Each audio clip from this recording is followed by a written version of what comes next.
नमस्कार, बहुत स्वागत है आपका चैनल फॉर न्यूज़ इंडिया पे। और आप देख रहे हैं हमारा खास शो न पक्ष न विपक्ष, सिर्फ निष्पक्ष। और हमारी पूरी कोशिश होती है कि हम इसके अंदर जिस भी नेताजी से बात करें उनके साथ पूरी निष्पक्षता के साथ बात करें, और जनता जो बात जानना चाहती है, जो सवाल पूछना चाहती है, या जो उनके मन में जिज्ञासा है, उसको पूरी ऑनेस्टी और उसी निष्पक्षता के साथ सवाल पूछे जिस तरह से एक नेता से पूछना चाहिए। क्योंकि नेता जनता की प्रतिनिधित्व करते हुए, लोगों की आवाज़ उठाते हुए विधानसभा लोकसभा के अंदर जाकर जनता के मुद्दे उठाते हैं और उनकी बात को उन मंचों पर रखते हैं। तो इसी कड़ी में आज हमारे साथ है हरियाणा प्रदेश कांग्रेस के अध्यक्ष राव नरेंद्र सिंह। उनसे बात करेंगे कई ऐसे मुद्दे हैं जिन पर उनसे सवाल करना बनता है। राज्यसभा चुनाव के अंदर जो पूरा घटनाक्रम हो उसको लेकर, अभी नगर निगम और इसको लेकर जो चुनावों की घोषणा हो चुकी है, इसको लेकर कांग्रेस पार्टी की तैयारी, संगठन को लेकर कांग्रेस पार्टी का क्या आगे का रोड मैप है, हरियाणा के अंदर पार्टी को किस तरह से मजबूत करने का रोड मैप लेकर राव नरेंद्र सिंह चल रहे हैं कि 2029 के अंदर जो इस बार कहीं ना कहीं जो चूक कहे हैं, जो भी रहा कि जिस वजह से कांग्रेस पार्टी की सरकार नहीं बनी हरियाणा के अंदर, तो 2029 के लिए किस तरह से पूरी पार्टी को एकजुट करके, संगठन को मजबूत करते हुए, कार्यकर्ताओं को जोड़ते हुए इस पार्टी को हरियाणा प्रदेश के अंदर वापस से सत्ता में लाने का क्या रोड मैप है, राव नरेंद्र से खुद जानने की कोशिश करते हैं। बहुत स्वागत है भाई साहब चैनल फॉर न्यूज़ इंडिया के हमारे इस खास शो में। बहुत बहुत धन्यवाद आपका और आपके सभी दर्शक साथियों का। जी, पहले तो आपके घर पे बैठे हैं, आपने चाय पिलाई, उसका बड़ा आभार। आपने बड़ी शानदार चाय पिलाई भाई साहब। नहीं और आपका, क्योंकि मैं समझ सकता हूँ आपका शेड्यूल बहुत व्यस्त है, अभी जिस तरह से चुनावों की, नगर निगम और इसकी जो परिषद की घोषणा हुई है उसके बाद से लगातार आपका व्यस्त शेड्यूल है, तो आपका भी आभार कि आपने समय निकाला उसके लिए। धन्यवाद। सबसे पहला भाई साहब, अभी फिलहाल क्योंकि अगर वर्तमान में बात करें तो इस समय पार्टी का फोकस मुझे लगता है सबसे पहले जो मई के अंदर जो चुनाव होने जा रहे हैं, जो घोषणा हुई है, उसको लेकर सबसे पहले क्या सोचते हैं कि आपने कांग्रेस पार्टी किस तरह से तैयार है। और इस बार क्योंकि भारतीय जनता पार्टी की सरकार बनने के बाद ये चुनाव इस मामले में महत्वपूर्ण है कि अगर कांग्रेस पार्टी राज्यसभा के बाद ये चुनाव जीतने में कामयाब होती है तो कहीं ना कहीं वो जनता के अंदर ये विश्वास बना लेगी कि तीसरी बार सरकार तो भारतीय जनता पार्टी ने बनाई, लेकिन वो अपना विश्वास खो चुके हैं। देखिए, इसमें कोई शक नहीं है कि आज हरियाणा में 3 नगर निगम के चुनाव, जी 1 नगर परिषद जी और 3 नगर पालिका के चुनाव घोषित हुए हैं। जी 10 मई को उनका वोटिंग है जी और सबसे मुख्य मुद्दा हमारे सामने यही है। इसलिए सबसे पहले हमने आज के ही दिन, आज शाम 4 बजे जी दिल्ली के अंदर इलेक्शन कमेटी के जो हरियाणा की हमने बनाई जी उसकी मीटिंग रखा हुआ है। अब तक जिन जिन लोगों ने एप्लीकेशंस दी है, मेयर के लिए, पार्षद के लिए, उन सभी के ऊपर विचार विमर्श किया जाएगा। जिले के अध्यक्ष महोदय, जिले के विधायक, पूर्व विधायक जी और हरियाणा के शीर्ष नेतागण जो है, और हमारे प्रभारी आदरणीय श्री बी के हरिप्रसाद जी, हम सब बैठ करके इस पे मंथन करेंगे। और जो व्यक्ति श्रेष्ठ है, जनता के बीच में रहता है, जनता जिसको ज़्यादा पसंद करती है, जिताऊ है, उस व्यक्ति को हम चाहेंगे पार्टी का घोषित उम्मीदवार बनाए, ताकि जनता उसको मन से उसको वोट कर सके और ये कांग्रेस की झोली में ये सीटें आ सके। आपकी बात बिल्कुल सही है वैसे, लेकिन कांग्रेस पार्टी के अंदर एक मूलभूत एक जो प्रॉब्लम है, वो प्रॉब्लम ये है कि कांग्रेस पार्टी तो सबसे अपना दाव खेलना चाहेगी उपयुक्त उम्मीदवार पे, या ऐसे उम्मीदवार पे जो जिताऊ उम्मीदवार हो, जो फीडबैक आया, जो आपकी ग्राउंड रिपोर्ट होगी। लेकिन कांग्रेस पार्टी में कमोबेश पिछले काफ़ी साल से, और 1 दशक से भी ज़्यादा समय हो गया, कि एक कैंडिडेट को जब टिकट दी जाती है, चाहे वो किसी भी चीज़ की हो, चाहे वो विधानसभा की हो, नगर निगम की हो, किसी हो, तो जो बाकी कैंडिडेट बच जाते हैं जिनको टिकट नहीं मिलती है, वो उसी को काटने का काम करते हैं कि यार इसको हरवाना है। ये जो आपके लिए चैलेंज है, आप जिताऊ उम्मीदवार तो ले लेंगे, लेकिन जो बाकी जिनको टिकट नहीं मिली वो उसको जिताऊ बनते हुए देखना नहीं चाहते, वो चाहते हैं कि इसको तो हराना है कैसे भी करके। देखिए, ये प्रॉब्लम तो सभी पार्टियों के साथ रहेगी, तो भारतीय जनता पार्टी के साथ भी है। उनका भी एक ही आदमी, अब परिवार जब बड़ा होगा तो दावेदार उतने ज़्यादा वो होंगे। भी टिकट एक आदमी को देंगे, दावेदार उनके भी ज़्यादा है। अगर वो कहीं नुकसान कांग्रेस करेंगे, इसके कोई बागी या जिनको टिकट नहीं मिले, तो वो नुकसान तो बीजेपी को भी होगा। बाकी मुझे भरोसा है अपने कांग्रेस के साथियों पे, अपनी टीम पर, कि सभी लोगों ने हमें कहा है ठीक है, हम इच्छुक हैं, अगर पार्टी उम्मीदवार बनाती है तो, नहीं भी बनाएगी तो जो पार्टी फैसला करेगी हम मन से उसकी मदद करेंगे। ऐसा मुझे साथियों ने, हमारे कार्यकर्ताओं ने विश्वास दिलाया है। इसलिए मुझे भरोसा है कि जो उपयुक्त उम्मीदवार होगा, बिना किसी भेदभाव के, बिना किसी लाग लपेट के, सही व्यक्ति होगा उसको सभी लोग मदद करेंगे जो कांग्रेस पार्टी के जुड़े हुए लोग हैं।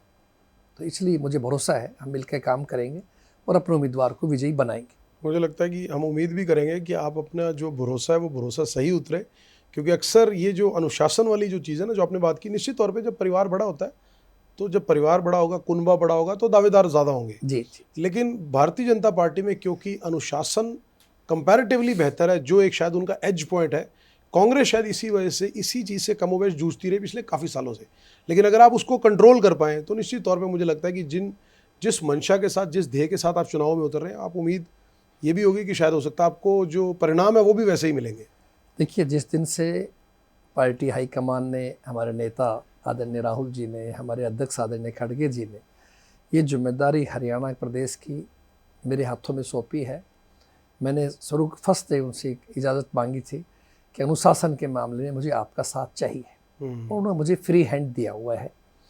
और हमने इस विषय में सभी साथियों को, कार्यकर्ताओं को, कांग्रेस के जुड़े हुए सभी लोगों को संदेश दिया है कि पार्टी में अनुशासनहीनता बिल्कुल बर्दाश्त नहीं की जाएगी, चाहे वो नीचे स्तर पे हो चाहे बड़े स्तर के ऊपर हो। जिसका बहुत सी चीज़ें हैं जो प्रोसेस चल रहे हैं, जानबूझ करके हमने प्रेस में नहीं दिया, चाहे वो सबसे महत्वपूर्ण हमारे जिला अध्यक्ष हैं, उनको भी हम नोटिस इशू किया है। हालांकि किस संदर्भ में नोटिस इशू किया उनको? कि अगर पार्टी में एक्टिव भागदौड़ नहीं करेंगे, पार्टी की मासिक बैठकों में भाग नहीं लेंगे, जिम्मेवारी दी हुई अगर नहीं करोगे, सही ढंग से निभाएंगे नहीं, तो स्वाभाविक है वो व्यक्ति उस पद पर काम नहीं कर पाएगा। तो इसलिए पहले भी पार्टी में 1-2 नोटिस हमने दिए, अनुशासनहीनता, और सबको स्पष्ट है कि हाँ, अगर किसी व्यक्ति को कोई शिकायत है पार्टी के जिलाध्यक्ष से, पार्टी के नेता से, विधायक से या मेरे से भी है, बात रखे तो पार्टी प्लेटफॉर्म पर रखे, न कि प्रेस में। मैं इस सिद्धांत का आदमी, ताकि सेंसेशनलाइज ना हो, उसकी जड़ तक पहुंचा जाए और उसको ठीक किया जाए। मैं डेमोक्रेटिक व्यक्ति हूँ, मैं चाहता हूँ सबको अधिकार हो अपनी बात कहने का, डिक्टेटरशिप पसंद नहीं होना, लेकिन साथ में परिवार, एक पार्टी एक परिवार है, तो परिवार में अनुशासन रहेगा जब भी परिवार चलेगा। तो इसलिए मेरे होते हुए मैं उम्मीद करता हूँ कि मैं पूरी तरह अनुशासन को बनाए रखूँगा, और पार्टी हाईकमान हरियाणा के सभी शीर्ष नेतृत्व भी मेरे इस मामले में पूरा सहयोग करेंगे और अनुशासन रखेंगे, जब भी पार्टी चलेगी, और जब भी 6 महीने से पार्टी सड़कों पे तेजी से नजर आ रही है। देखिए, एक बात तो राव नंदन जी, क्योंकि हमारे शो का नाम है निष्पक्ष, और मैं बड़ी न्यूट्रली और ऑनेस्टी के साथ ये बात एडमिट करूंगा, जितने ही ग्राउंड की जानकारी मैंने भी जुटाने की कोशिश की है, लोगों से बात की है, उस बात में एक ये सार्थक बात ज़रूर निकल कर आई कि राव नरेंद्र जी सबको साथ लेने के लिए, साथ लेके चलने के लिए पूरी तरह प्रयासरत है। उनकी इंटेंशन में, उनकी एफर्ट में कहीं कोई कमी नहीं है। तो इस बात के लिए तो मैं आपको आपकी तारीफ भी बनती है कि कम से कम आप अपनी तरफ से एक, जो कांग्रेस के अंदर अभी तक एक थोड़ा कल्चर रहा था कि गुटों में बट गए या एक गुट के लोगों के साथ हो गए तो नाम लग गया, उसके ऊपर स्टैंप लग गई, आप कम से कम उस कल्चर को तोड़ने के लिए पूरी तरह से प्रयासरत है। और कोशिश जो आपने बात की, जिस बात के लिए मैं कहूँ, जो आपने बात की कि परिवार है, इस बात की सार्थकता को सिद्ध करने के लिए आप निरंतर प्रयासरत हैं, तो इसके लिए आप बधाई के पात्र हैं। लेकिन अगर मैं बात करूं रामनंदन जी, जिस दिन आपको प्रदेशाध्यक्ष की जिम्मेवारी मिली, उस दिन से आज तक, शायद सितंबर में पिछले साल आपको, सितंबर लास्ट में मिली, तो 6 से 7 महीने का समय हुआ। अब जब 6-7 महीने के अंदर आपने वर्किंग भी कर ली, सारे नेताओं के साथ लगातार हो गया, ग्राउंड की जानकारी भी हो गई, कार्यकर्ताओं की वर्किंग भी जी, जिस दिन आपको ये जिम्मेवारी दी गई थी, उस दिन आपको सबसे बड़े चैलेंजेस क्या दिखाई दे रहे थे? और आज 6-7 महीने की वर्किंग के बाद आपको क्या लगता है कि जब मैंने जिम्मेवारी मिली थी तो मुझे ये प्रॉब्लम दिख रही थी, ये तो मैंने आइडेंटिफाई करके दुरुस्त कर दिया, लेकिन अभी ये सफ़र तय करना बाकी है? देखिए, सबसे पहले जब मुझे जिम्मेदारी मिली तो सबको साथ लेके चलना की एक बात सभी कहते थे, पार्टी हाईकमान भी, प्रेस के साथी भी और लोग भी, कि बड़ा मुश्किल होगा, सब साथ चल नहीं पाएंगे, क्या नरेंद्र सिंह किसी एक साथ नेता के साथ मिलकर चलेगा, स्टैंप तो नहीं हो जाएगा। लेकिन ये अब सबकी जबान पे आ गया है, आपने खुद इस बात को एडमिट किया है जी, कि ये बैरियर क्रॉस हो गया है जी। अब सबकी जबान पे नरेंद्र सिंह, और ये फैक्ट वाली बात कर रहा हूँ, ये नहीं कि मैं आपके साथ बैठा हूँ, ये फैक्ट वाली बात, पार्टी का आदमी है, पार्टी हाईकमान के आदेश की पालना करता है, पार्टी के सभी नेताओं को, सभी वर्गों को, सभी जाति को, सभी धर्म को साथ लेके चलता हूँ। पार्टी में संगठन की एक कमी हुआ करती, पहले पत्रकार साथी हर व्यक्ति कहते थे, मैं आभारी हूँ हमारी पार्टी हाईकमान का, संगठन सर्जन के अंदर ये कमी पूरी हुई और जिला अध्यक्षों का चयन किया गया, योग्य जिलाध्यक्ष बिना किसी सिफारिश के, बिना भेदभाव के, जो बाहर की कमेटी लोग आए उन लोगों ने चयन किया, अच्छी बात है। उसके बाद मेरा उस कमेटियों को कार्यकारिणी बनानी थी जिलों के अंदर, वो मैंने बनाई। इत्फाक से कहूँगा कि राजनीति में कोई ना कोई ऊपर नीचे भाग दौड़ जरूर चलती रहती है। मुझे अभी इसी महीने में उम्मीद कर रहा हूँ बहुत जल्दी ब्लॉक अध्यक्षों का मैं और लिस्ट जारी कर रहा हूँ, और मेरा प्रयास है कि गांव लेवल पर, बूथ लेवल तक, शहर में भी वार्ड लेवल तक हम कमेटियों का निर्माण करें, और उसके बाद में अपनी मजबूत इकाई हम बनाए संगठन को। ये भी एक महत्वपूर्ण कार्य था पार्टी के लिए, साथ लेके चलना था, अनुशासन बनाए रखना था, पार्टी का संगठन को मजबूत करना है, नीचे तक लेके जाना है। ये सब चीज़ें मेरे सामने चैलेंजेस थी जो स्टेप बाय स्टेप हम कवर कर रहे हैं। राज्यसभा का चुनाव अपने आप में एक बहुत बड़ा चैलेंज था। मैं आभारी हूँ हमारे बहादुर, वो चैलेंज बन गया। वैसे तो सीट आपकी क्लियर थी, लेकिन चैलेंज बन गया। वो भारतीय जनता पार्टी ने बनाया ना। आप सोचने की बात है, हर चीज के पहलू वो तो इसको युद्ध की तरह लड़ रहे थे, उनको था कि तो ऑपोजिशन है। एक गिलास में आधा पानी है, कोई आधे खाली कहेगा, कोई आधा भरा कहेगा। तो मैं पॉजिटिव सोच का व्यक्ति हूँ। मैं समझता हूँ कि हमें पॉजिटिव रूप लेना चाहिए कि भारतीय जनता पार्टी को ये रास पसंद नहीं आई, ये बात कांग्रेस हाईकमान की, हमारे नेता आदरणीय राहुल जी की, कि एक दलित का, गरीब का बेटा, एससी समाज का बेटे को देश की सबसे बड़ी पंचायत में भेजने का जो फैसला दिया, वो उनको रास नहीं आया। उन्होंने अपनी पार्टी के एक धनबल से, बाहुबल से मजबूत व्यक्ति को, जो उनकी पार्टी का पदाधिकारी था, निर्दलीय उम्मीदवार उतारा। वरना आप ठीक कह रहे, 31 मेंबर से बनता है, हमारे पास 37 थे, आराम से एक उनका बनता, एक हमारा बनता, ना डेमोक्रेसी पे आँच आती, ना आउटसाइडिंग होती, ना थोथूबाजी होती। लेकिन भारतीय जनता पार्टी ने जानबूझ करके कांग्रेस की इस फैसले को गलत साबित करने के लिए अपना उम्मीदवार उतारा। और फिर आप जानते हैं किस तरह से बाहुबल के आधार के ऊपर, सरकार शक्ति के आधार पे, प्रलोभन पे, किस किस पेतों के ऊपर विधायकों पर दबाव डाला गया। लेकिन फिर भी मैं कहता हूँ कि हमारे ईमानदार और बहादुर विधायकों की वजह से करमबीर सिंह बोध, जो एक साधारण एससी समाज गरीब परिवार का बेटा था, उसको आज शपथ ले रहा है। आज के दिन जब हम आपसे बात कर रहे हैं तो आज वो राज्यसभा में शपथ ले रहे हैं। तो इसलिए खुशी है मुझे इस बात की कि उस फैसले को बहादुर विधायक साथियों के द्वारा हुआ। हाँ, बीच में जरूर भारतीय जनता पार्टी कामयाब हुई, 5 वोट क्रॉस कराए, क्रॉस वोटिंग हुई, और आज के दिन जो मेरी बात हो रही है, आज के दिन ही उन 5 को सस्पेंड करने के ऑर्डर भी आज जारी किए जा रहे हैं। चलो, कम से कम ये भी सवाल आपसे बड़े टाइम से पूछा जा रहा था कि भाई कार्रवाई क्यों नहीं कर रहे, आप तो प्रदेश अध्यक्ष हैं, पार्टी को जब पता है कि इन्होंने क्रॉस वोट किया तो निकाल के बाहर क्यों नहीं करते? नहीं, सिर्फ इतना ही था कि हमें बताया कांग्रेस एक डेमोक्रेटिक पार्टी है, राष्ट्रीय पार्टी है, और प्रदेश देश में कई जगह चुनाव चल रहे थे। कोई भी फैसला आवेश में, जल्दबाजी में नहीं होना चाहिए। हमारी इच्छा है कि हर चीज़ अपने हाईकमान की जानकारी में डाल करके ही किया जाए। हालांकि वो उस दिन से मान लिया गया था कि सख्त कार्रवाई होगी, हमने बोला था। ये तो बड़ी अलग तो आज उनके लिए जो है सस्पेंशन के ऑर्डर जारी, आज शाम को उस पे ऑफिशियली सस्पेंशन आज हो गया। आज की डेट में आप मैं बोल रहा हूँ तो मान लीजिए ऑर्डर जारी हो रहा है। कम से कम आज ये कि हमारे इंटरव्यू में याद रहेगा। हाँ, रामनंदन जी ने ये तो कह दिया कि भाई आज हम सस्पेंड करने जा रहे हैं इन 5 को। लेकिन मैं इसमें, क्योंकि आपने राज्यसभा के चुनाव की बात की, तो इसमें बड़े कई ऐसे सवाल हैं जो हालांकि आपने कई बार अलग अलग इंटरव्यूज के माध्यम से, साक्षात्कार, प्रेस कॉन्फ्रेंस के माध्यम से बहुत सारे सवाल किए, लेकिन मैं कुछ चीज़ें ऐसे जो अपनी क्लैरिटी के लिए और जो जानना चाहूँगा, जब इस तरह का घटनाक्रम होता है जी, देख के दुख नहीं होता ये देख के कि डेमोक्रेटिक कंट्री की बात करते हैं, जब आपका कैंडिडेट जीता, करमवीर बहुत जीते, तो दीपेंद्र हुड्डा उसके बाहर आए, उन्होंने कहा कि लोकतंत्र की जीत हुई। लेकिन देख के ये नहीं लगता कि जीत लोकतंत्र की तब होती जब 37 के 37 विधायक एक साथ एक आवाज़ के अंदर अगर वो देते। ये लोकतंत्र की जीत की बजाय तो लोकतंत्र की हार है। आपके 37 विधायक को कांग्रेस पार्टी को मैंडेट दिया था उन लोगों ने, उनकी विधानसभा के लोगों ने, और उनमें से 5 लोग क्रॉस वोट करते हैं, 4 के वोट कैंसिल हो जाते हैं। ये अपने आप लोकतांत्रिक सेटअप के साथ जो देश का, उसके साथ कितनी बड़े कुठाराघात और खिलवाड़ है इस तरह का घटनाक्रम होना। आप ठीक कह रहे हैं, लेकिन ये कुठाराघात खिलवाड़ करने वाले कौन लोग हैं जिनको देश ने और प्रदेश ने उनको हाथ में सत्ता की चाबी सौंपी है? कांग्रेस के समय में भी राज्यसभा चुनाव होते थे। हमारे समय में 31 विधायक इंडियन नेशनल लोकदल के पास थे। हम चाहते तो हम भी डिस्टर्ब कर सकते हैं, लेकिन हमने नहीं किया। कांग्रेस ने कहा ठीक है, एक उनका जीत जाएगा, एक हमारा बनेगा। तो ये सिस्टम अपनाना चाहिए राजनीतिक पार्टियों को, ऊपर उठ करके इन सब छोटी बातों से। एक मेंबर से कोई खास फर्क नहीं पड़ रहा, लेकिन ठीक है, मैसेज अच्छा जाए प्रदेश में। लेकिन भारतीय जनता पार्टी ने ऐसा नहीं होने दिया। फिर भी परमात्मा की आप और हम आस्तिक लोग हैं, तो इसलिए स्वाभाविक है उसके यहाँ देर है, अंधेर तो नहीं है।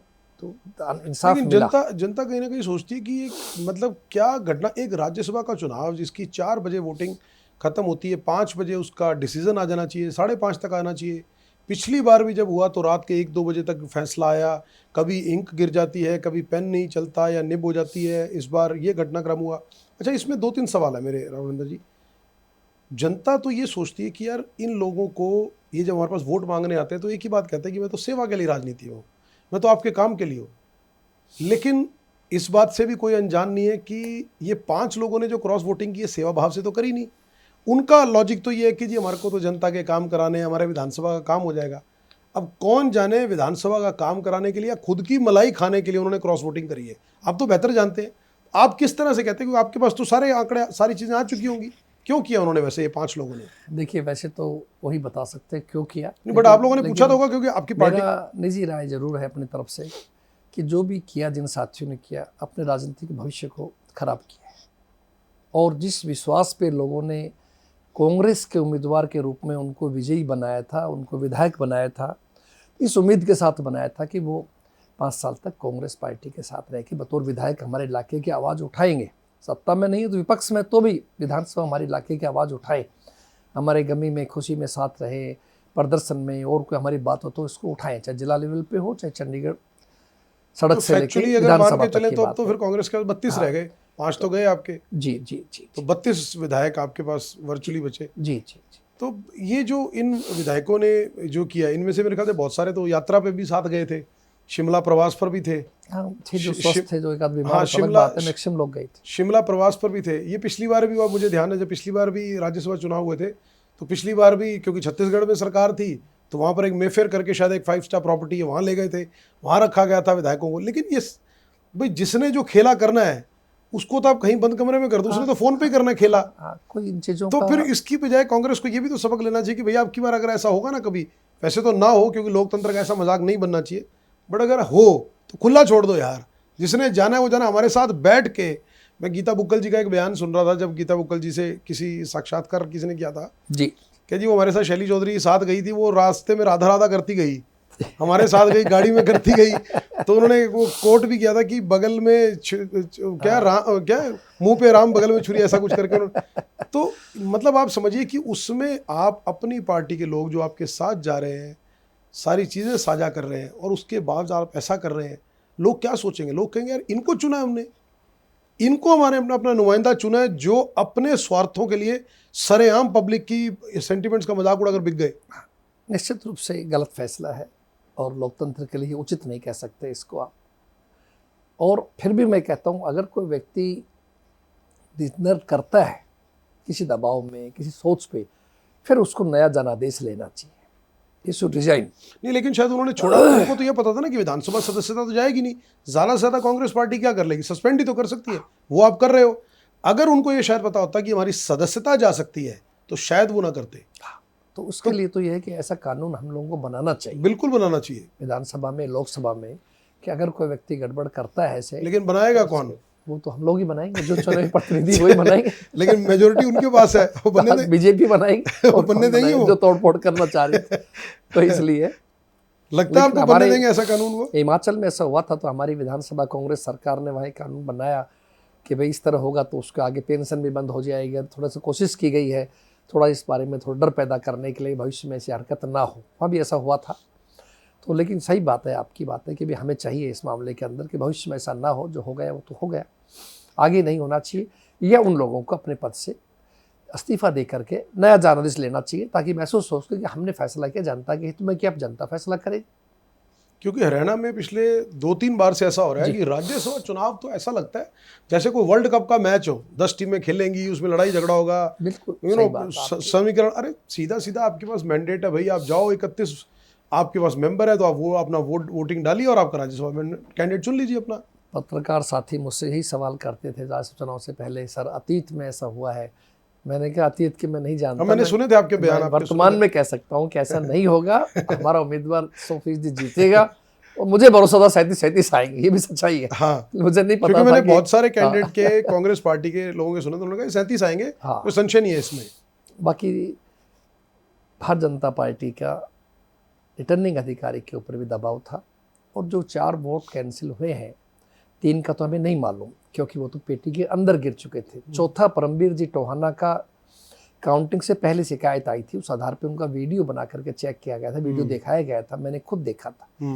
कहीं भी उसमें नजर नहीं आ रहा, आप भी कभी कहीं मौका लगे देखने का जी जी कि कुछ इंटेंशनली जानबूझ कर कोई सीक्रेसी लीक करने की कोशिश की गई है या कोई नियमों का उल्लंघन किया गया है, ऐसा नहीं है। लेकिन उन्होंने कहा सर ये तो कैंसिल है, तो हमने कहा दिल्ली भेजो इलेक्शन कमीशन। हम लोग, मैं अपनी रिपोर्ट भेजता हूँ, मैंने कहा सर वीडियो भेजो, वो वीडियो मांगेगा तो भेज दूंगा। भाई जिस आधार पर आप कैंसिल कर रहे हो आपको भेजना चाहिए। तो इस प्रकार के फुटेज साथ में अटैच करके भेज दो। लेकिन हमने कहा सब इसी तरह से मैं कहता हूँ जो 3 वोट भी कैंसिल किए गए वो भी इन्होंने जानबूझ करके कांग्रेस के उम्मीदवार को हराने के लिए ऐसा किया जो नहीं करना चाहिए था। जी, क्योंकि लोगों के अंदर तो अब जो ये राज्यसभा का घटनाक्रम जो बार बार हो, लोगों को लग रहा है कि मजाक बना रखा है। हमने अपना विधायक चुना है या हमने कोई प्लेयर चुन दिया है जो मौका आने पे जिस तरह होता है उसका मन बल्लेबाजी करने लगता है, उसको मौका मिलने की देर है बस। नहीं होना चाहिए, दिस इज वेरी बैड, कोई अच्छी बात नहीं है। मैं समझता हूँ भविष्य में आने वाली पीढ़ी, आने वाले लोग जो हैं, आगे भविष्य में ऐसा रहे, ऐसा हरकतें ना हो। कोई भी कितना प्रयास करे, चाहे कोई भी दबाव डाले, प्रलोभन दे, हमको वहीं रहना चाहिए जहाँ लोगों ने। उसके लिए सबसे बड़ा उपाय, राहुल गांधी जी आपने जो बात की, सबसे बड़ा उपाय है कि इसके ऊपर एक ऐसा कानून ला दिया जाए कि अगर ऐसा करेगा तो उसकी सदस्यता जाएगी, बस उसके बाद कोई नहीं करेगा। यही एक अगर वो नहीं होगा तो आप जितने मर्जी आश्वासन आप चाहे उनको नजरबंद कर लीजिए, जिसने करना है वो फिर भी करेगा। अगर भारतीय जनता पार्टी स्वच्छ प्रशासन देना चाहती है तो ऐसी हरकतें ना करे, छोड़े हॉर्स राइडिंग वगैरह का, वोट चोरी का, इस टाइप का में नहीं करे और वो ऐसा आदर्श स्थापित करें।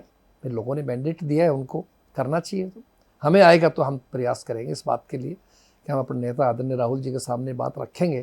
तो मुझे भरोसा है जिस प्रकार से वो काम कर रहे हैं कि वो जरूर ऐसा इस कानून बनाएंगे हम आने वाले समय के अंदर। जी, राज्यसभा चुनाव की लेकर ना मैं 2-3 चीज़ें और आपसे जानना चाहूँ रहा हूँ। मैं अभी अजय चौटाला जी जननायक जनता पार्टी से, मैं उनका एक बयान सुन रहा था। जी, उन्होंने किसी साक्षात्कार में उन्होंने ये बात कही कि भाई जब चुनाव होने वाले थे, चुनाव से पहले जब बीजेपी अपना होमवर्क एक्सरसाइज कर रही थी, और उन्होंने पब्लिकली ऑन कैमरा कही ये बात, इसलिए मैं आपको कोट कर रहा हूँ कि मेरे पास मनोहर लाल खट्टर जी का फ़ोन आता है और ये कहते हैं कि जी 8 कैंडिडेट मैं आपको कांग्रेस के देता हूँ, आप राज्यसभा का चुनाव लड़िए। तो उन्होंने कहा जी कि मैंने इसलिए मना कर दिया, चुनाव नहीं लड़ा, क्योंकि मेरे को पता था इनेलो के 2 मुझे मिलेंगे नहीं, तो मैंने इसलिए मना कर दिया कि फ़ायदा नहीं है। इसमें मेरे 2 सवाल हैं। एक, जननायक जनता पार्टी जो 2019 से 24 तक सहयोगी दल के तौर पे जिसके 10 विधायक थे, बीजेपी के साथ थे, चुनाव से ठीक 6 महीने पहले उनका गठबंधन टूटता है और आरोप प्रत्यारोप का दौर शुरू हो जाता है जो अब तक चल रहा है। अगर आज भी किसी मंच से बात करें, चाहे वो दिग्विजय चौटाला हो, दुष्यंत चौटाला हो, वो कोई मौका नहीं छोड़ते बीजेपी को घेरने का।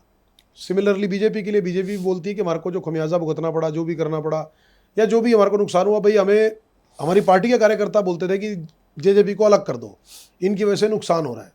चलिए मान लिया, उनकी बात ही मान ली। ये जब वीडियो सामने आता है, क्योंकि बीजेपी के किसी नेता ने उसको कंडेम नहीं किया कि नहीं ये अजय चौटाला झूठ बोल रहे हैं, अपनी तरफ से बना के बोल रहे हैं, अनर्गल बात बोल रहे हैं। जनता सोच रही है कि ये तो सुबह शाम एक दूसरे को गालियां देते हैं। जेजेपी बोलती है कि बीजेपी तो ये कर रही है, लूट खसूट कर रही है, फलाना कर रही है। जेजेपी के मुख्य नेता ये कह रहे हैं कि जी मेरे को तो राज्यसभा के लिए ऑफर हुआ है। तो लोग ये सोच रहे हैं कि यार ये तो बिहाइंड द सीन, ये अंडर द टेबल सारे मिले हुए हैं, ये ऊपर से क्या खेल खेल रहे हैं जनता के साथ। मैं आपका इसमें व्यू पॉइंट चाहूँगा, आपने भी सुना होगा। मैंने सुना है, पढ़ा, पेपर में भी देखा है, वैसे भी आया है। और मैं समझता हूँ अजय चौटाला जी ने जो बयान दिया है वो सही होगा, गलत कौन देगा, क्योंकि उनको पता है कि पब्लिक डोमेन में दे रहे हैं ना। मनोहर लाल खट्टर जी ने, उन्होंने कहा मुझसे संपर्क किया, राज्यसभा उम्मीदवार बनाने के लिए कहा। इट मीन्स ये बात साबित हो गई कि आपके बड़े अच्छे संबंध है, आप दोनों एक ही है। अगर जो कुछ ऊपरी दिखावे के तौर पे है, अलग अलग बात कर रहे हैं, पहले भी सहयोग तौर पे काम किया है, बतौर डिप्टी सीएम रहा है उनका दुष्यंत जी, तो इसलिए निश्चित रूप से भारतीय जनता पार्टी से मिले हुए हैं। और अगर उनके विधायक होते जेजेपी के तो 100% वो बीजेपी के साथ होते। जैसे अब 3 निर्दलीय थे तो 7 बीजेपी ने अपने उम्मीदवार प्रस्तावक बनाए थे आपके सामने। बंदा भी इनके वाइस प्रेसिडेंट ही थे जी, नांदल जी। तो फिर समझ सकते हैं, फिर कहना नहीं वो तो इंडिपेंडेंट था, अपनी आत्मा पे दिया लोगों ने, इंडिपेंडेंट नहीं था भाई, भारतीय जनता पार्टी का ही था। तो इसलिए ये साबित करती है बात हमें कि ये लोग जो है केवल दिखावा है, बीजेपी से मिले हुए हैं और भारतीय जनता पार्टी के ही बी टीम के रूप में समझा बात, खुद उनकी बात हो रही है, इतनी बड़ी चीज उनको ऑफर की जा रही है, बिना एमएलए ऑफर की जा रही है, तो आप समझ सकते हो। आपके पास तो एक विधायक भी नहीं है। हाँ नहीं, कैसे। लेकिन मैं इसमें मेरा एक सवाल रावरिंदर जी और है कि जब अजय चौटाला का ये बयान सामने आया जी, कांग्रेस पार्टी की तरफ से बड़ी मुखरता के साथ ये मुद्दा उठाया क्यों नहीं गया? देखिए किसी भी नेता का मैंने कोई ऐसा बयान नहीं सुना जिसने ये कहा कि ये तो देखो भैया ये तो साफ मिले हुए थे।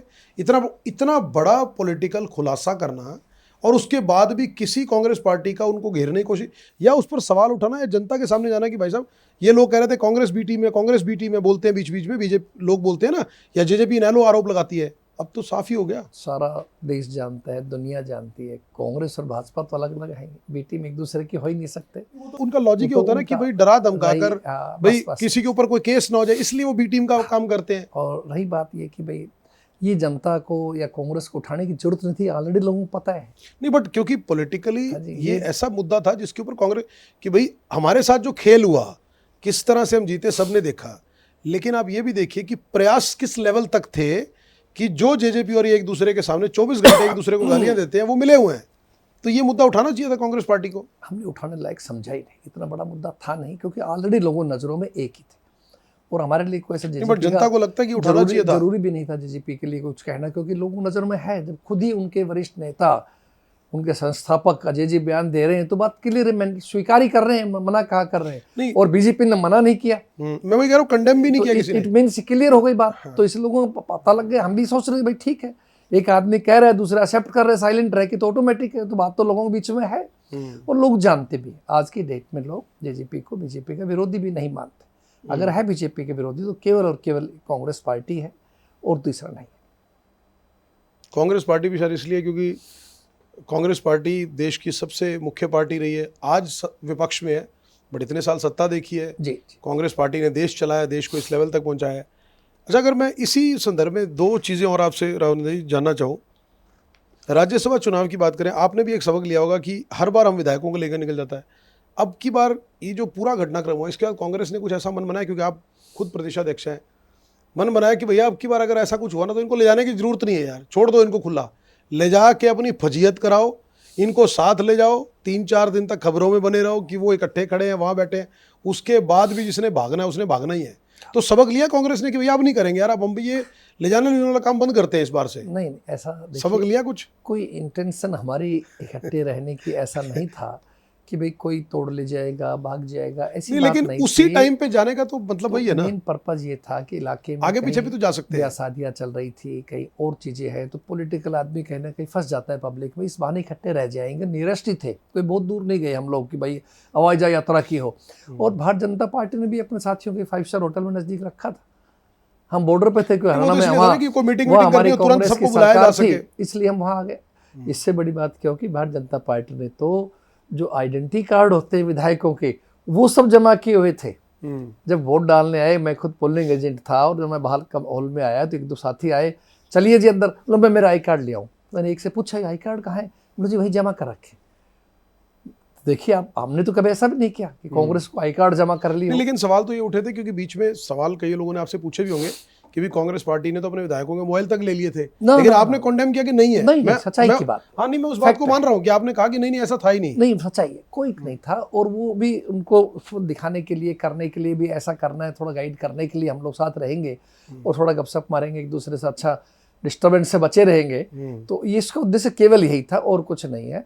और वैसे इसका कोई फायदा भी नहीं, बता देता हूँ बात। 2 सवाल और लेता हूँ इसमें। जी बताइए। जी 2 सवाल और लेता हूँ इसमें। आपने कहा कि चलो हम इकट्ठे रहने के लिए, बिल्कुल सही बात है और उसमें बुराई भी नहीं है, इसी बहाने चलो एकजुट हो जाता है, बातों का मंथन हो जाता है।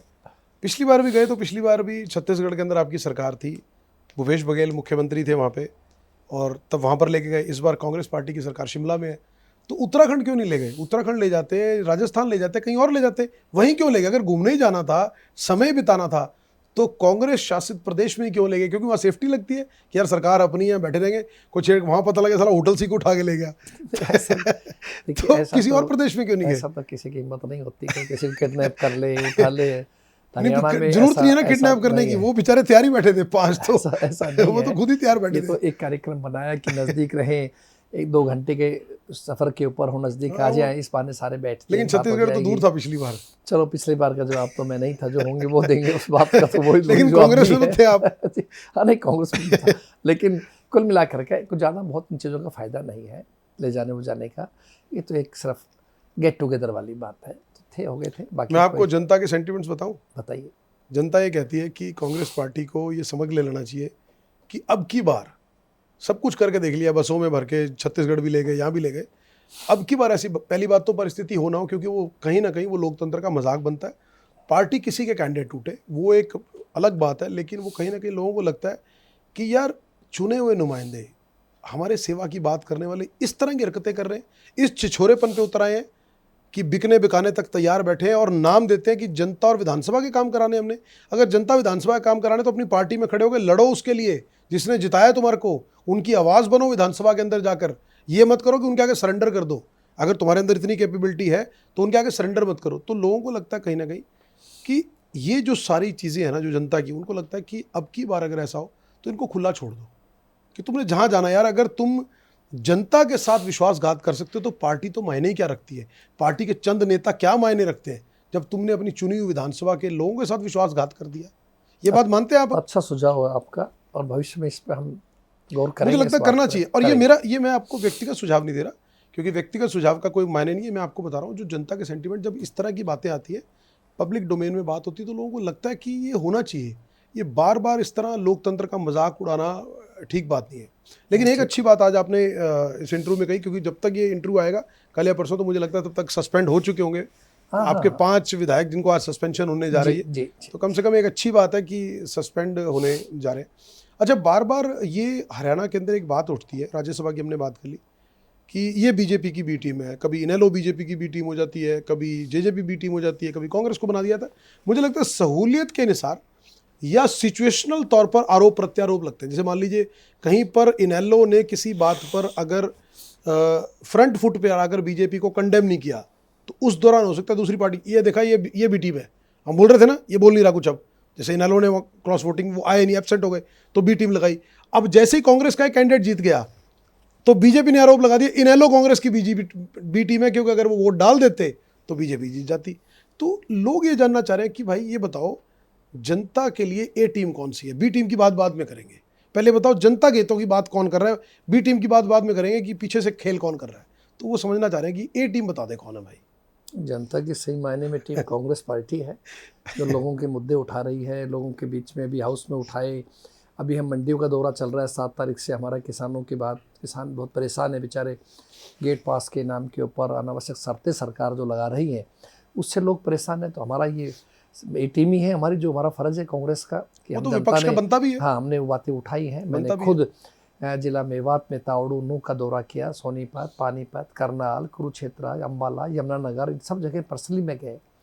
कल मेरा रेवाड़ी का कार्यक्रम है, तो हम सब बराबर जनता के बीच किसानों के लिए जा रहे हैं। तो जो ऐसा करेगा वही जनता की मेन पार्टी है, मेन टीम, और सबसे बड़ी है भी, शक्ति भी है। आज भाई 37 MLA थे आपके और 5 हमारे MP, और अब 1 हमारा राज्यसभा का बन गया, 32 रह गए। चलो 32 रह गए, कोई बात। मुझे तो चिंता इस बात की है कि जो 2027 में जो राज्यसभा की जो सीटें आ रही, 27 में नहीं है, 2029 में शायद है, 28 में कार्तिक शर्मा जी और इनकी।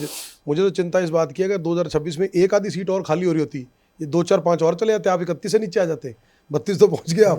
बहुत समझदार है, आप मान के चलना। ये 32 विधायक है, 32 के 32 हमारे राज्यसभा उम्मीदवार को आगे कभी मौका जब भी आएगा 28 में सारे पड़ेंगे, क्योंकि आगे चुनाव है। लोग देख रहे हैं। तो आपने इस बार भी यही था। हाँ, लेकिन 5 गायब उन्होंने आपकी बात सुनी नहीं लगता। कोई बात नहीं, जो गए वो अपना भविष्य खराब कर दिया उन्होंने, अपने परिवार का, अपना नहीं, वो आपको लग रहा है, लेकिन वो अपना सिक्योर कर गए। कोई बात नहीं, वो तो देखो, वो बोल तो ये रहे ना कि विधानसभा के काम कराने हैं। चलो मैं कह रहा हूँ 2 काम करा भी लेंगे, लेकिन कुछ ना कुछ तो लिया भी होगा। ये तो मानते हैं कि बिना कुछ लिए कर दिया होगा। वो 29 रिजल्ट बताएगा। नहीं, बट उन्होंने बिना कुछ लिए कर दिया होगा, आपको लगता है? देखिए, कुछ तो लिया होगा। ये बात तो देने वाला है, लेने वाला ही बता सकते हैं। नहीं, बट हम तो खोने वाले हैं। इतने पुराने सीजन्ड पॉलिटिशियन है, कांग्रेस में मंत्री रहे, आपसे बेहतर को जानते हैं। आप भी हजका के उन 5 विधायकों में थे जब कांग्रेस को उड़ा जी को दिया था। हम तो खोने वाले हैं, इसलिए हमारे पास से तो गए हैं 5, इसलिए कुछ तो मिला होगा उनको। वो 5 बता सकते हैं, या बीजेपी जिनके कहने से वो बता सकती है। बाकी निश्चित रूप से कोई बात हुई होगी, कुछ तो मिला होगा।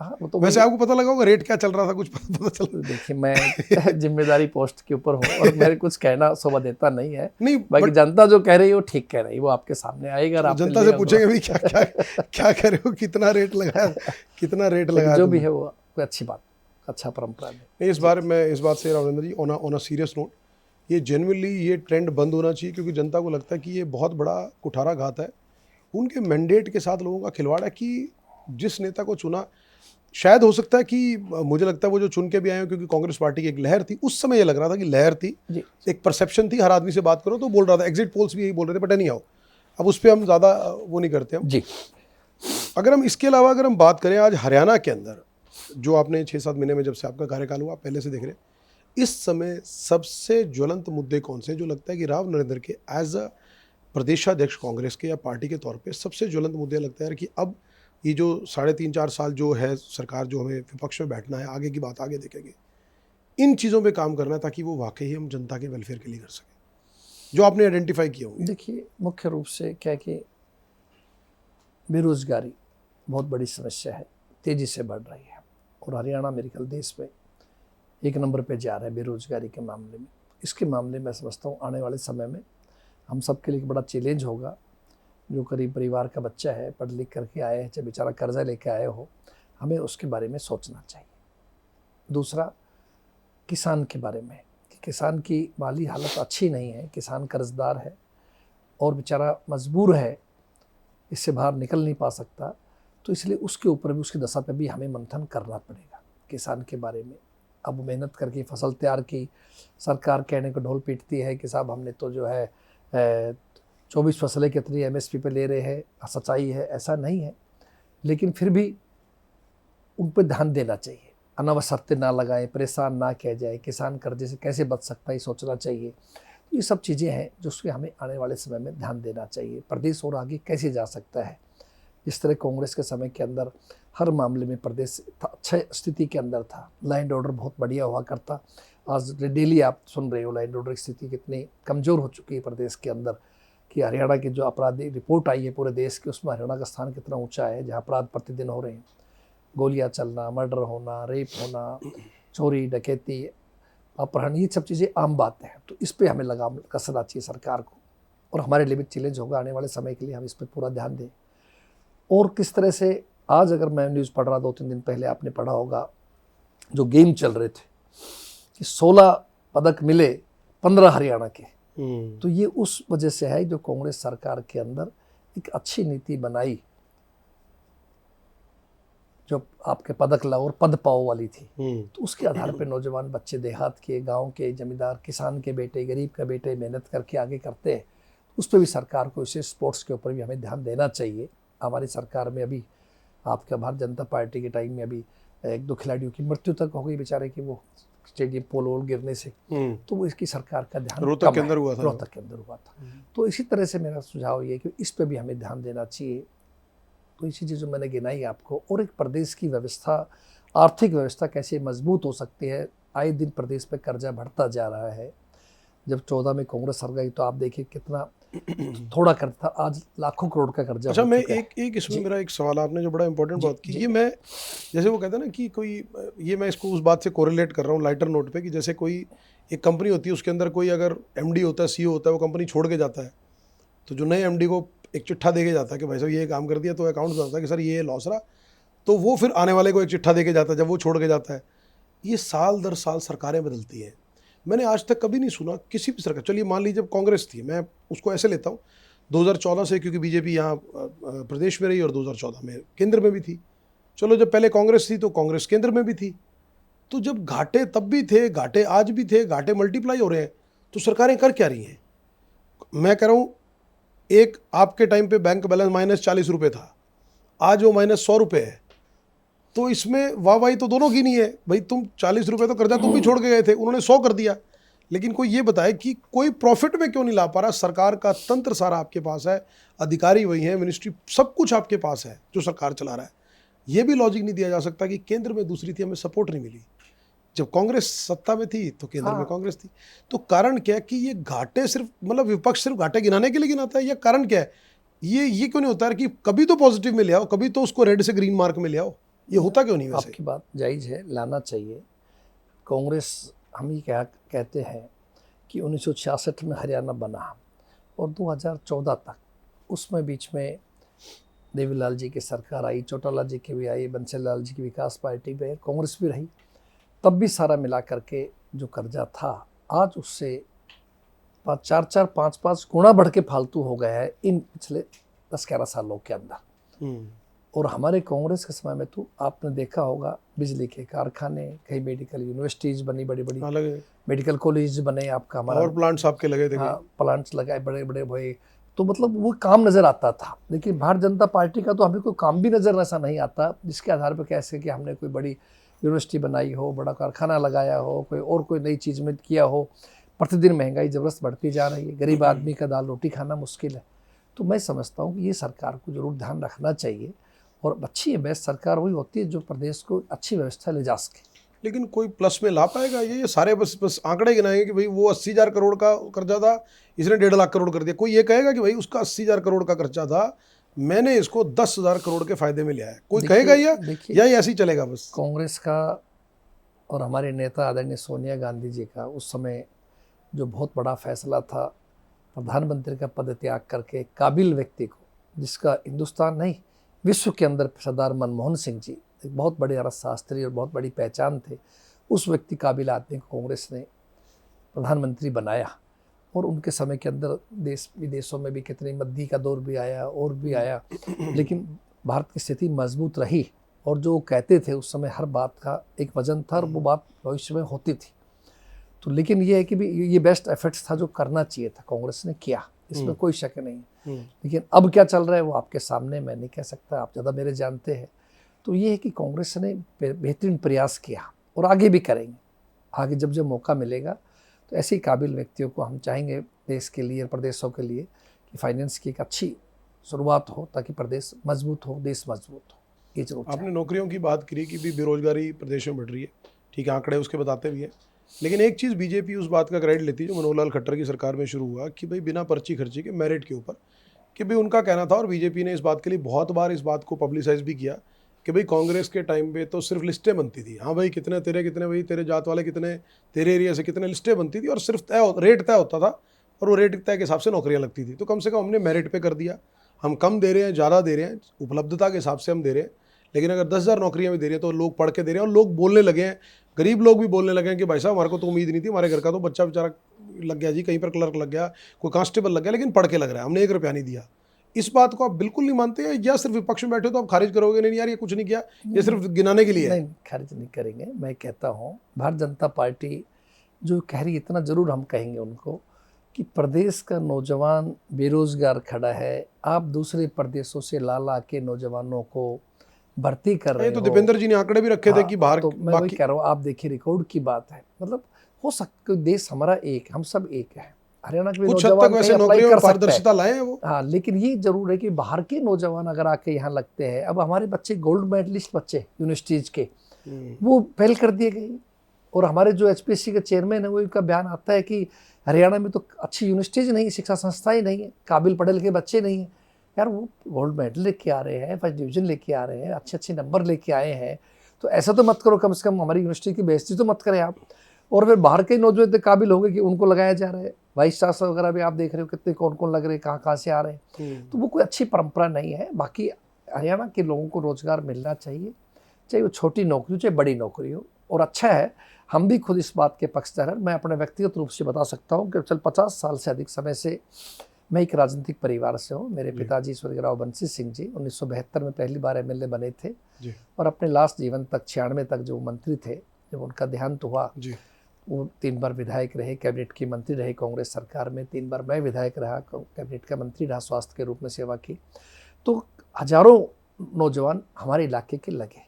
कोई भी एक भी अगर आदमी कह दे कि काम के बदले चाय भी पियो, खर्ची पर्ची की बात बहुत बढ़ता, जीवन में मैं डिक्लेयर करते चुनाव नहीं लड़ेंगे, ईमानदारी से काम किया है और योग्य बच्चों को मिलना चाहिए। मैं इस बात का पक्षता हूँ। और मैंने अपने हाई कमान को, आदरणीय राहुल गांधी जी को, जब मेरी बात हुई अभी अध्यक्ष बनने के बाद, एक दिन विस्तार से 1 घंटा लगभग हमारी, तब भी मैंने उनके सामने बात रखी कि हमारा यही हरियाणा के लोग चाहते हैं, हम चाहते हैं आने वाले समय के अंदर जब भी आप पार्टी लोग मौका दे हमारे को, हम जो भारतीय जनता पार्टी कर रही है इससे अच्छा काम करके हम दिखाएंगे और हम हरियाणा के लोगों को रोजगार देंगे, योग्य और गरीब बच्चों को योग्यता के आधार पर रोजगार मिलना चाहिए। मैं इस बात का पक्षधर हूँ। इसमें ना कोई सिफारिश, ना कोई जाति, ना कोई धर्म, कुछ लागू न्यूट्रली नहीं होना मिलना चाहिए न्यूट्रल बस। जो है योग्य है, वो किसी भी, चाहे वो वोटर किसी उससे पार्टी क्या का फर्क हो, पड़ता है? कुछ नहीं पड़ता। इसमें बड़ा भ्रम है।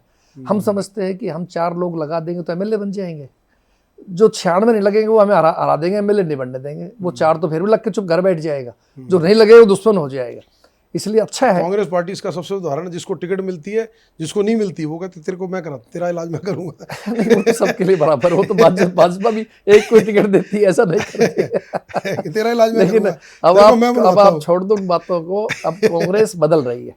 चलिए, अब आप देखिए, आपके सामने कई उदाहरण में गिनाऊंगा। राज्यसभा का चुनाव, कैंडिडेट का फैसला अच्छा, है, राज्यसभा की जो आपने बात, प्रदेश के उम्मीदवार का फैसला है, ये सब कांग्रेस बदल रही है। लेकिन एक बात हाँ। मैं आपको अच्छी बात कहूं, इसको लेकर मैं आपको बता रहा हूं जनता क्या बोलती है। जनता कहती है कि इसको लेकर भी जब कांग्रेस इंट्रोस्पेक्ट करती है, आत्ममंथन करती है कि यार हम इस प्रदेश में चुनाव आ रहे हैं, हम यहाँ आ रहे हैं, यहाँ आ रहे हैं, क्यों आ रहे हैं, क्या कारण रहे, तो उसमें एक मूलभूत कारण निकल के आया कि जिसको ये बोलते हैं सरप्राइज फैक्टर, जिसको बोलते हैं आउट ऑफ द बॉक्स, जिसको बोलते हैं आम आदमी लीक से हटा हुआ। कि बीजेपी क्या करती है, अंतिम पंक्ति बोल के मुख्यमंत्री बनाई थी।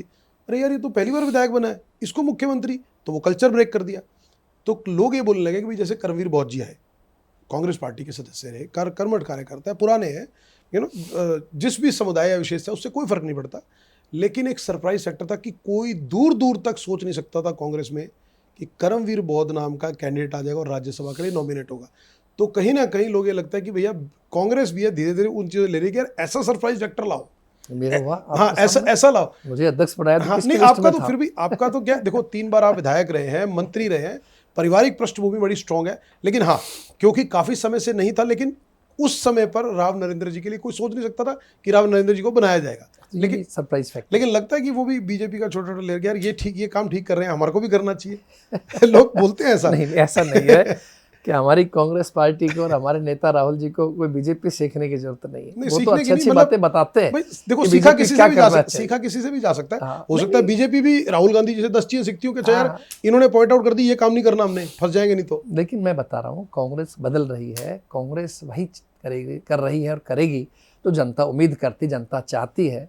और हम चाहते हैं हर उस व्यक्ति को अधिकार मिले, हक मिले जो नीचे खड़ा हुआ है। आज मैंने एक वीडियो देखा राहुल जी का, इत्तेफाक से मेरे सामने आया जी, कि राहुल जी ने कहा कि भाई मैं महिला आरक्षण आ रहा है, हमने तो 2023 के अंदर भी हमने सपोर्ट किया था। हमने कहा था अच्छी बात है आप लाए, लेकिन अब जिस नियत से भारतीय जनता पार्टी ला रही है, वो भी आज सेशन चल रहा है आपका, करंट टॉपिक है, मेन टॉपिक वही है। वो गलत है कि आप जो है बगैर जनगणना के आप कह रहे हैं जनगणना 2011 की रख लो। नहीं, लेकिन जनगणना आज हरियाणा में तो शुरू हो गई। कोई बात नहीं, जो उनका उद्देश्य है या जो उनकी मंशा है इसमें जो बिल में ला रहे हैं कि जनगणना तो वो रखो, डिलिमिटेशन अब कर दो। तो हम ये कहते हैं कि जो हमारा दलित है भाई है, पिछड़े भाई है, जिनका सेंसस होना है, आप उनको हक नहीं देना चाहते। और जो साउदर्न स्टेट है, दक्षिण के जो स्टेट है, उनको डायरेक्ट रूप से नुकसान करना चाहते हैं भारतीय जनता पार्टी वोटों की राजनीति के लिए। इसलिए कांग्रेस की मंशा ये है कि जो फ्रेश जनगणना चल रही, जैसे आपने कहा, इसी आधार के ऊपर ही डिलिमिटेशन होना चाहिए, न कि 2011 पे। और महिला बिल लाए, हम समर्थन करेंगे। आप कोई पूछे पंचायती राज कौन लाया, स्वर्गीय राजीव गांधी जी लेके आए। जब भी तो गांव की महिला सरपंच बनती है, चेयरमैन बनती है, जिला प्रमुख बनती है, इसीलिए बनती है ना। तो अच्छी, हम तो चाहते थे सबको अधिकार मिले, एससी भाई को, बैकवर्ड भाई को, महिलाओं को मिलना चाहिए। तो अगर वो लाए, लेकिन उनकी मनसा इसके साथ साथ में ये है कि भाई वो 11 वाले सेंसस के आधार के ऊपर ही हम डिलिमिट्स कर दे, जो गलत है। तो मैं कह रहा हूँ ये बड़ा जायज जेन्युइन मुद्दा राहुल जी ने सोचा है। लेकिन मैं जस्ट फॉर अंडरस्टैंडिंग मैं चाहूंगा कि उसको थोड़ा इलैबोरेट करिए आप, कि अगर 2011 के बेस पे, हालांकि वो तो जनगणना शुरू हो गई, लेकिन उसमें आपका जो आपत्ति है जो है वो एग्जैक्टली मैं चाह रहा हूँ इलैबोरेट थोड़ा आप करें उसको। देखिए, हम ये कहते हैं कि जो खास तौर से बैकवर्ड क्लास का वोट है जी, या जो एससी भाइयों का वोट है, उतनी तादाद में उनको सही हक नहीं मिल पा रहा किसी भी चीज़ में, चाहे वो नौकरी है, चाहे वो दूसरी चीज़ें हैं, किसी में भी नहीं मिल पा रहा। तो हमारी मांग ये रही है कांग्रेस पार्टी के, हमारे नेता राहुल जी की, कि एक तो सबको जाति के आधार के ऊपर मिले। जनरली उदाहरण देते हैं, प्रदेश में कितने IAS है, आप हिसाब लगाओ, ऐसे कितने हैं, बैकवर्ड कितने हैं, तो भाई ये सब चीज़ें है कि उनके मुताबिक नहीं मिल पा रहा। ऊपर वो जो आपकी बड़ी बड़ी कमिटीज़ बनती है या जुडिशरी होती है और है, उनके अंदर भी नहीं है। तो उनके सिर्फ ये कहना है कि भाई सबको उस आधार के ऊपर एक हिस्सा मिलना चाहिए, मेन चीज़ जो है। और भाई ये आप इसको जानबूझ करके लगा रहे हैं 2011 वाले को लाके, ऐसी क्या जल्दी है, आप थोड़ा वेट कर लीजिए। कोई दिक्कत अच्छी चीज़ के लिए तो आप 2-4-6 महीने हम बाद में चुनाव करा सकते हैं। कोई सही फैसला हो रहा है, लेटेस्ट तो होना चाहिए। किसी भी हिंदुस्तान के अंदर किसी भी स्टेट को, चाहे वो सिक्किम, मणिपुर, नागालैंड हो, चाहे तमिलनाडु हो, जो हमारे, चाहे केरला हो, किसी को ये महसूस ना हो कि हमारे साथ जाति कर रही है। भाई हमारा छोटा स्टेट था, हमें तो मारा जा रहा है, और जहाँ बीजेपी समझते हैं कि हमें वोटों का फायदा होगा वहाँ बढ़ाया जा रहा है, वो गलत है। ये निष्पक्ष तरीके से होना चाहिए, पूरे देश हित में होना चाहिए। ये हमारी कांग्रेस की बात है। मेरे इसमें दो सवाल है राहुल जी कि जैसे आपने कहा कि कांग्रेस बदल रही है, बड़ी अच्छी बात है, कांग्रेस नई पहल भी कर रही है, अच्छी बात है। जब देश आज़ाद हुआ और जब संविधान बना, BR अम्बेडकर जी के मार्गदर्शन में पूरी कमेटी बनाई गई, उन्होंने पूरा संविधान बनाया, वो शायद उस समय के हिसाब से, क्योंकि उस समय ऐसा था कि जो अनुसूचित जाति वर्ग थे, वो लोग थे, उनसे भेदभाव ज़्यादा था, उनके साथ पूरी अपॉर्चुनिटीज़ नहीं थी, उनके साथ बहुत सारा का डिस्क्रिमिनेशन था। समय का बदलाव हुआ। आज लगभग 80 साल के बाद चीज़ें बदलते बदलते ऐसी हुई कि आज देश के सर्वोच्च पदों पर भी अनुसूचित जनजाति की जाति के जो लोग हैं वो बैठे हैं या रह चुके हैं। तो चीज़ों में बदलाव आया। तो कांग्रेस पार्टी आज भी जाति की बात क्यों कर रही है? वो दो चीज़ों की बात क्यों नहीं करती जो बीच में कई बार मुद्दा उठा है कि अगर आरक्षण देना तो आर्थिक आधार पर दीजिए, और दूसरा, जैसे आपने बात कहा कि हम हरियाणा में कोशिश करेंगे कि योग्य आदमी को, जैसे आपने कहा कि योग्य आदमी को नौकरी मिले, तो आर्थिक आधार पर आरक्षण मिले और योग्य आदमी हो, be it of any caste and creed, उससे क्या फर्क पड़ता है? वो हिंदुस्तान का नागरिक होना चाहिए, वो भले किसी जनजाति किसी जाति का हो, उससे कोई महत्व नहीं होता। कांग्रेस इस मुद्दे को लेकर पहल क्यों नहीं करती? उसके लिए मुझे लगता है कि पूरा देश एकजुट होकर एक आवाज में कांग्रेस पार्टी का साथ देगा कि आर्थिक आधार, जिसको फाइनेंशियली बोलते हैं, अगर कोई आदमी जीवन जीने के लिए जिसके पास पैसे नहीं है वो आगे बढ़ता है, अगर वो योग्य है, उसमें कैपेबिलिटीज है किसी अच्छे पद पर जाकर लीड करने की, तो उसको बढ़ाओ ना आगे। ऐसे कानून क्यों नहीं, ऐसी चीज़ों को क्यों नहीं आप लोग आगे बढ़ाते, बजाय कि जातियों को? आज भी हम जातियों में उलझे 80 साल बाद। नहीं, देखिए, हमारा उद्देश्य ये नहीं था कि हम कोई कांग्रेस को जातिवादी की राजनीति की पसंद करती, ऐसा नहीं है। कांग्रेस तो अपने आप में, आप जानते हैं, क्योंकि ये मुद्दे बड़े पुराने हो गए, इतने साल से चल रहे हैं। पार्टी है, छत्तीसवीं बिरादरी सबको साथ लेकर चलने वाली पार्टी है, सभी जाति सभी धर्म को भी। हम दूसरी पार्टी तो नहीं है कि उस फला धर्म के लोगों को टिकट नहीं देंगे लोकसभा में एक भी, ऐसा नहीं है। कांग्रेस सबको बराबर सम्मान देती, देना भी चाहिए, धर्म हो चाहे जाति हो। लेकिन अगर वो महसूस करता है कि किसी जाति के साथ में कोई जाति हुई है या हो सकती है, तो उनको भी बराबर हमें साथ लेना चाहिए। अगर आज हम दलित का पिछड़े की बात अगर कांग्रेस करती है तो वो गलत नहीं कर रही।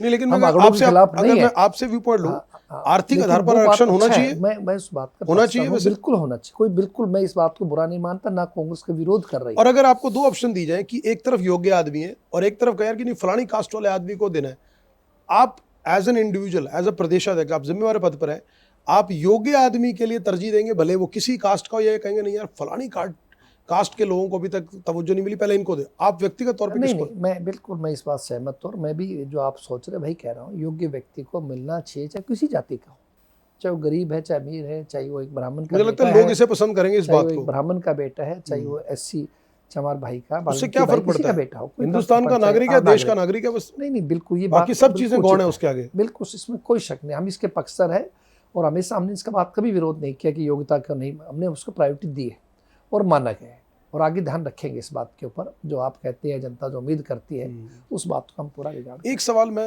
रावण जी, मुझे लगता है कि जनता का जो दर्द है, मैं उस पर चाहूँगा कि बिल्कुल ऑनेस्टी से, क्योंकि जैसे मैंने आपको कहा हमारा शो निष्पक्ष है, तो मैं चाहूँगा बिल्कुल निष्पक्षता से आपका वर्डिक्ट लो उस पर।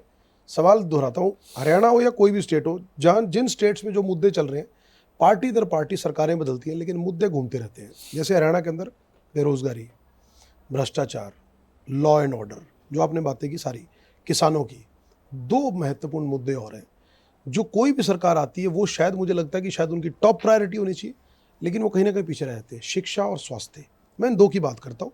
और जब शिक्षा और स्वास्थ्य की बात कर रहा है तो मैं सरकारी शिक्षण संस्थाओं की बात कर रहा हूँ, मैं प्राइवेटाइजेशन की बात नहीं कर रहा। मैं बात कर रहा हूँ सरकारी स्कूलों में। लास्ट आप कभी गए किसी सरकारी स्कूल के अंदर, विजिट किया, कहीं मुख्य अतिथि बन के गए हो, कभी जाना हुआ आपका? लास्ट कब जाना हुआ कभी? आपकी जानकारी के लिए बताऊं, सच्चाई मैं झूठ नहीं बोलता, नहीं मैं राजनीति में होते ही मैं बहुत सच्चा आदमी, अपने मुंह से नहीं कह रहा। और मैं बहुत अप्रिशिएट करता हूँ आपकी इस बात को। मैं खुद सरकारी स्कूल का पढ़ा हूँ। सर वो समय था, परमात्मा का हम सारे पढ़े हुए हैं, हाँ। आज नहीं पढ़े। अच्छा आपने बात की ना, मैं आपकी बात से एक सवाल और पूछता हूँ। चलो मैं इससे आगे बढ़ाता हूँ जी पहले। प्लीज। तो कहने का तात्पर्य यह है कि मैं खुद जब स्वास्थ्य मंत्री था तब भी मैं एक बात कहता था, आज भी कहता हूँ, कल परसों मैंने किसी प्रेस वाले भाई के सामने कही है। मैंने कहा देश का, प्रदेश का गरीब व्यक्ति का बेटा ही सरकारी स्कूल में जाएगा और गरीब आदमी ही सरकारी अस्पताल में जाएगा। आपने बहुत अच्छे मुद्दे उठाए, नो डाउट, मतलब ये बेहतरीन है, मुझे इस पर बोलना चाहिए था। शिक्षा और स्वास्थ्य हमारे लिए बहुत ही एक तरह से रीढ़ की हड्डी है, जरूरी है, और ये आम आदमी जुड़ी हुई है हर जाति के वर्ग से, आर्थिक भी आ गए, जाति भी आ गए, जो आप कहे दोनों चीज़ें आती हैं। कि मेरा ये मानना है कि गरीब आदमी ही आज सरकारी संस्थाओं में जाता है, चाहे वो स्कूल है चाहे हॉस्पिटल है। अमीर आदमी नहीं जाता, बड़ा आदमी नहीं जाता, खाते पीते लोग नहीं जाते, प्राइवेट में भागेंगे। तो हमें सरकारों को इन पे विशेष रूप से ध्यान देना ही चाहिए। अगर आप देश के सही में भलाई करना चाहते हो और थोड़े आस्तिक हो, धर्म भी करना चाहते हो, तो धर्म का भी काम है कि हमें उस पर फोकस रखना चाहिए। असली कर्म यही है, सच्चाई है शिक्षा के ऊपर। और बहुत अच्छा सवाल है आपका कि हम लोग स्कूलों पर ध्यान देते नहीं। हम तो सब उस पढ़े हुए जब टाट बिछाया करते नीचे, पेड़ों के नीचे, पेड़ों के नीचे, और वो बिछा करके बिना बिछाए बैठ जाया करते थे। मैं तो महेंद्रगढ़ स्कूल में पढ़ा हूँ जी, और सरकारी कॉलेज में पढ़े, तो इसलिए मुझे पता है, उस बात से मैं निकला हूँ, उसमें से मैं खुद, ये नहीं है कोई गरीबी, हमारा आप वाली बात है, हमारे समय में उसको अच्छा मानते थे और अच्छी पढ़ाई होती भी थी। मैं 2 सवाल इसमें लूंगा और ये जेनरिक में सारे नेताओं और मेरे स्वास्थ्य मंत्री होते हुए मेरी प्रायोरिटी रही कि हरियाणा के हर हॉस्पिटल के अंदर डॉक्टर्स की मैं उपलब्धता करवाऊँ, स्पेशलिस्ट डॉक्टर भी बैठाऊँ, दवाइयाँ उपलब्ध कराऊँ। ये मेरे टाइम के अंदर शुरू हुआ। एम्बुलेंसेज की व्यवस्था करवाएं, फ्री हॉस्पिटल्स में फ्री ऑपरेशन तक हो, मतलब एक आदमी को लगे। आपने बड़ी अच्छी बात कही, लेकिन इसमें ना जो मेरा इंपॉर्टेंट सवाल है, आपने सब कुछ किया, बाकियों ने भी किया होगा, हर आदमी अपने कार्यकाल के चीज़ें गिनाता है, लेकिन एट लास्ट वो जो सुविधाएं हैं वो किन को मिल रही है? इंपॉर्टेंट ये है, वो फिर आपको जो अंडर प्रिविलेज लोग हैं, गरीब लोग हैं, उनको मिल रही है। मैं आपसे एक बिल्कुल सीधा सवाल पूछता हूँ और मैं चाहूँगा कि मैं आपको कह रहा हूँ, मैं चाहूँगा बिल्कुल ऑनेस्ट, जो आपका व्यवहार है, जो आपका नेचर है, जो आपका ऑरा है, आप वैसा ही जवाब दीजिएगा। आज हरियाणा के अंदर एक भी नेता, एक भी, I am covering it all नेता, be it of any party, किसी को कोई गंभीर प्रॉब्लम हो जाए, भगवान ना करे हो जाए, किसी को गंभीर हो जाए, वो हरियाणा के किसी सरकारी अस्पताल में इलाज करके ठीक होकर वापस आ जाएगा? बिल्कुल सफाई से। आपको लगता है इतना कुछ हो गया, कांग्रेस की सरकारें रैली सबकी रह गई, एक भी आदमी, मुझे एक नेता, मैं चाहूँगा कि एक नेता अगर ये प्रूफ कर दे, मैं सबसे पहले उसका इंटरव्यू करूँगा और पब्लिकली उसके जाके पैर छुआऊँगा कि आज आपने जनता का विश्वास इस बात के लिए मजबूत कर दिया कि जिसके लिए आप कहते हो कि हमने जनता को ये दे दिया, आज आप खुद वहाँ से ठीक होकर निकल के आ गए। एक आदमी जिसको गंभीर बीमारी हो जाए सरकारी अस्पताल से ठीक होकर आ जाएगा। मैं अक्सर एक बात कहता हूँ, कई बार जिक्र आता है लोगों का कि जी मुझे बड़े अस्पताल में जाना है। मैं उनसे कहता हूँ भाई बड़े अस्पताल में डॉक्टर बैठा है ना, वही डॉक्टर सरकारी में बैठा है, वही MBBS डिग्री वो करके आया है, वही PG वो करके आया है, लेकिन हमारा आम लोगों का विश्वास सरकारी संस्थाओं से उठ गया। जनरली हमें महसूस करते हैं अच्छा इलाज नहीं मिलेगा, इसलिए आप प्राइवेट की तरफ भागता है। बाकी होना चाहिए जो आप कह रहे हैं, मैं इस बात का समर्थन करता हूं। मैं आपको बिना नाम लिए, कुछ नेता ऐसे हैं, मैं उनका नाम नहीं लूंगा जी, बिकॉज व्यक्तिगत की बात है कि वो सरकारी अस्पताल में गए, वहाँ हालात बिगड़ने लगे, फटाफट मेदंता ले गए और वो सरकार के अहम पद पे थे। तो मैं सोच के लोग बात करते हैं कि यार ये खुद नहीं वहाँ इलाज करा रहे, हमें कहते हैं कि हमने ये खोल दिया, वो खोल दिया, हमने संस्थाएं खोल दी, तो वहाँ कौन कराएगा? हमारा तो भगवान मालिक है, ये खुद तो वहाँ से ठीक होकर नहीं निकले। ये 2 दिन में कहने लगे जी मेरी तबीयत बिगड़ी, मेरे को ले चलो मेदांता, तो उनको ले गए। तो जनता किसके भरोसे? तो वो ये सवाल पूछते हैं। अच्छा मैं एक सवाल और पूछता हूँ, सरकार से ज़्यादा तो पैसा किसी के पास नहीं है जी। सरकार, जो सरकार है, जिसकी भी सरकार है, उससे ज़्यादा पैसा किसी नहीं है। जी। मैं गुड़गांव की बात करता हूँ, मैं और कहीं की बात ही नहीं करता। गुड़गांव तो इतना बड़ा विस्तृत शहर है, अर्बन सिटी बन चुका है, सब कुछ है। क्या मैक्स जैसा, क्या फोर्टिस जैसा, अपोलो जैसा सरकार अगर चाहे, अगर 23 जिले हैं, क्या सरकार 23 अस्पताल हर जिले में एक मैक्स जैसा हॉस्पिटल बना सकती है? बना सकती, कोई बना सकती, उसी तरह के इंफ्रास्ट्रक्चर, उसी फैसिलिटीज, उस तरह का। आज तक सरकारें ये क्यों नहीं कर पाई? आज तक सिर्फ भ्रष्टाचार, उसकी बातें कर रही है, आप बात कर रहे हो, जो आ रहा है वो बात कर रहे हैं, भ्रष्टाचार दूर करेंगे। अरे यार आप भ्रष्टाचार दूर कर रहे हो, जो जिनके लिए करना है उनके लिए तो कर लो। भ्रष्टाचार तो आप कर ही रहे हो, वो हर सरकार कर रही है। आप अगर 23 जिलों में 23 मैक्स जैसे हॉस्पिटल खड़े कर दोगे, उसका नाम आप आरोग्य हॉस्पिटल रख दो, कुछ भी ABCD रख दो, 5 स्टार फैसिलिटीज़ के साथ, on in the minimum of the prices, आप जब तक वो पार्टी रहेगी तब तक उसको यहाँ से कोई हिला नहीं पाएगा। लेकिन उस तरफ काम नहीं करना। अच्छा एक और सवाल, ये मानते हैं आप ऐसा हो सकता है?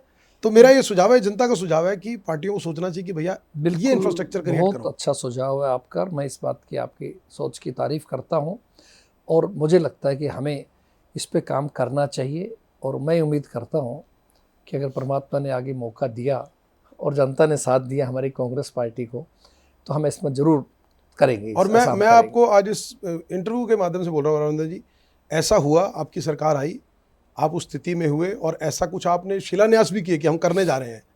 मैं सबसे पहले कहीं भी हुआ, मैं उस समय मीडिया में हूँ, कहाँ हूँ मुझे नहीं पता, मैंने तो यहीं रहना है, लेकिन जब तक जीवन है जो है, मैं सबसे पहले आपको अप्रोच करके आपको इंटरव्यू करने आऊँगा कि जी आज आपने वो काम कर दिया, आज हरियाणा के लोगों के लिए वो काम कर दिया कि हरियाणा की जनता को आपको नतमस्तक होके आपका कर्जदार होना चाहिए कि आज आपने वो काम कर दिया। नहीं, बिल्कुल, बहुत अच्छा सुझाव है आपका, एक पॉजिटिव सोच की बात की आपने। हम्म। और मुझे लगता है कि हमें सरकार के लिए कोई असंभव नहीं है। एक सवाल और, जी, हालांकि हमने एक सेकंड इसमें ऐड कर दूं, इसी पैटर्न के ऊपर ही हमने खानपुर गोहाना में मेडिकल कॉलेज, मेवात जैसे पिछड़े इलाके में मेडिकल कॉलेज, और कल्पना चावला जी ने करनाल में बिल्कुल वो बनाया, हमने शुरुआत की। बिल्कुल बनाया। मेरे इलाके में नारनौल में आयुर्वेदिक मेडिकल कॉलेज मान संत बाबा खेतानाथ जी के नाम से, ये सब उसी समय की देन थी। फिर भी आप ये कहते हैं हमें और करना चाहिए, मैं इसमें और हम आपको और करेंगे। आपकी बात को बिल्कुल कोरिलेट करते हुए कहते हैं, जब पेड़ लगाया जाता है तो पहले बीज डाला जाता है, बीज डालने का पौधा आता है, फिर उसको छाएं, पानी, खाद सब हवा देना पड़ता है। जब वो वृक्ष बन जाता है, वृक्ष बनने के बाद फिर आपको फल देता है। लेकिन जो कॉलेजेस हैं वो वृक्ष हैं, जो पौधा है, जो बीज है वो स्कूल है, वो सरकारी स्कूल है। आप बीज उतना उत्तम डालेंगे तो वहाँ तक पहुँचते हुए वो खुद इतना सक्षम हो जाएगा कि आप किसी भी वृक्ष की छाया में बैठा दिए, वो वहाँ बैठ के उसको और बढ़ा देगा। जी, मेरा एक सवाल और है, क्योंकि कांग्रेस पार्टी बदल रही है तो कांग्रेस पार्टी नई पहल कर रही है, तो मैं चाहता हूँ एक पहल और जी, आपको कांग्रेस पार्टी के अपने लोगों से कहना चाहिए। जी, क्योंकि मैं अभी तक जितने भी लोग हैं, जितने भी प्रबुद्ध लोग हैं, चाहे वो बड़े अधिकारी की बात कर लें, किसी बड़े नेता की बात कर लें, विधायक की बात कर लें, पूर्व विधायक की बात कर लें, पूर्व मंत्री की बात कर लें, एक का भी बच्चा सरकारी स्कूल में नहीं है, एक का भी। मैं मतलब अगर मैं रिकॉल कर पा रहा हूँ, हो सकता है अगर मैं गलती हूँ तो मैं अपनी स्टेटमेंट वापस ले लूँगा, एक का भी बच्चा सरकारी स्कूल में नहीं है। एक पहल नहीं बनती किसी एक नेता की कि मैं पढ़ाऊंगा सबसे पहले सरकारी स्कूल में, पहल मैं करूँगा। कहते हैं ना, चैरिटी बिगिंस फ्रॉम होम, पहल मैं करूँगा, फिर बदलेगा सिस्टम। एक नेता क्या कांग्रेस पार्टी से पहला हो सकता है कि भैया मैं सरकारी स्कूल में पढ़ाता हूँ यार, ये बात उठी, मैं पढ़ाता हूँ पहला सरकारी स्कूल में, और यहाँ से बच्चा निकाल के बड़ा बनाऊंगा हम। क्योंकि आपके टाइम पे जो निकले तब व्यवस्थाएं ही उतनी थी, 1 रुपये 2 रुपये फीस होती थी, तब व्यवस्थाएं उतनी, सारे वहीं से बने। देश के प्रधानमंत्री जो लोग रहे हैं वो भी वहीं से निकल के बने हैं। आज करना जरूरी है, उन लोगों को विश्वास दिलाना जरूरी है जो रेहड़ी चला रहे, रिक्शा चला रहे, छोटे काम कर रहे हैं, कि यार ये मंत्री का बेटा यहाँ पढ़ रहा है यार, ये बड़ी बात है हमारे लिए। तो इसका मतलब हम देश में सही हो रहा है, ये पहल करेंगे। बहुत अच्छा सुझाव है, करनी चाहिए।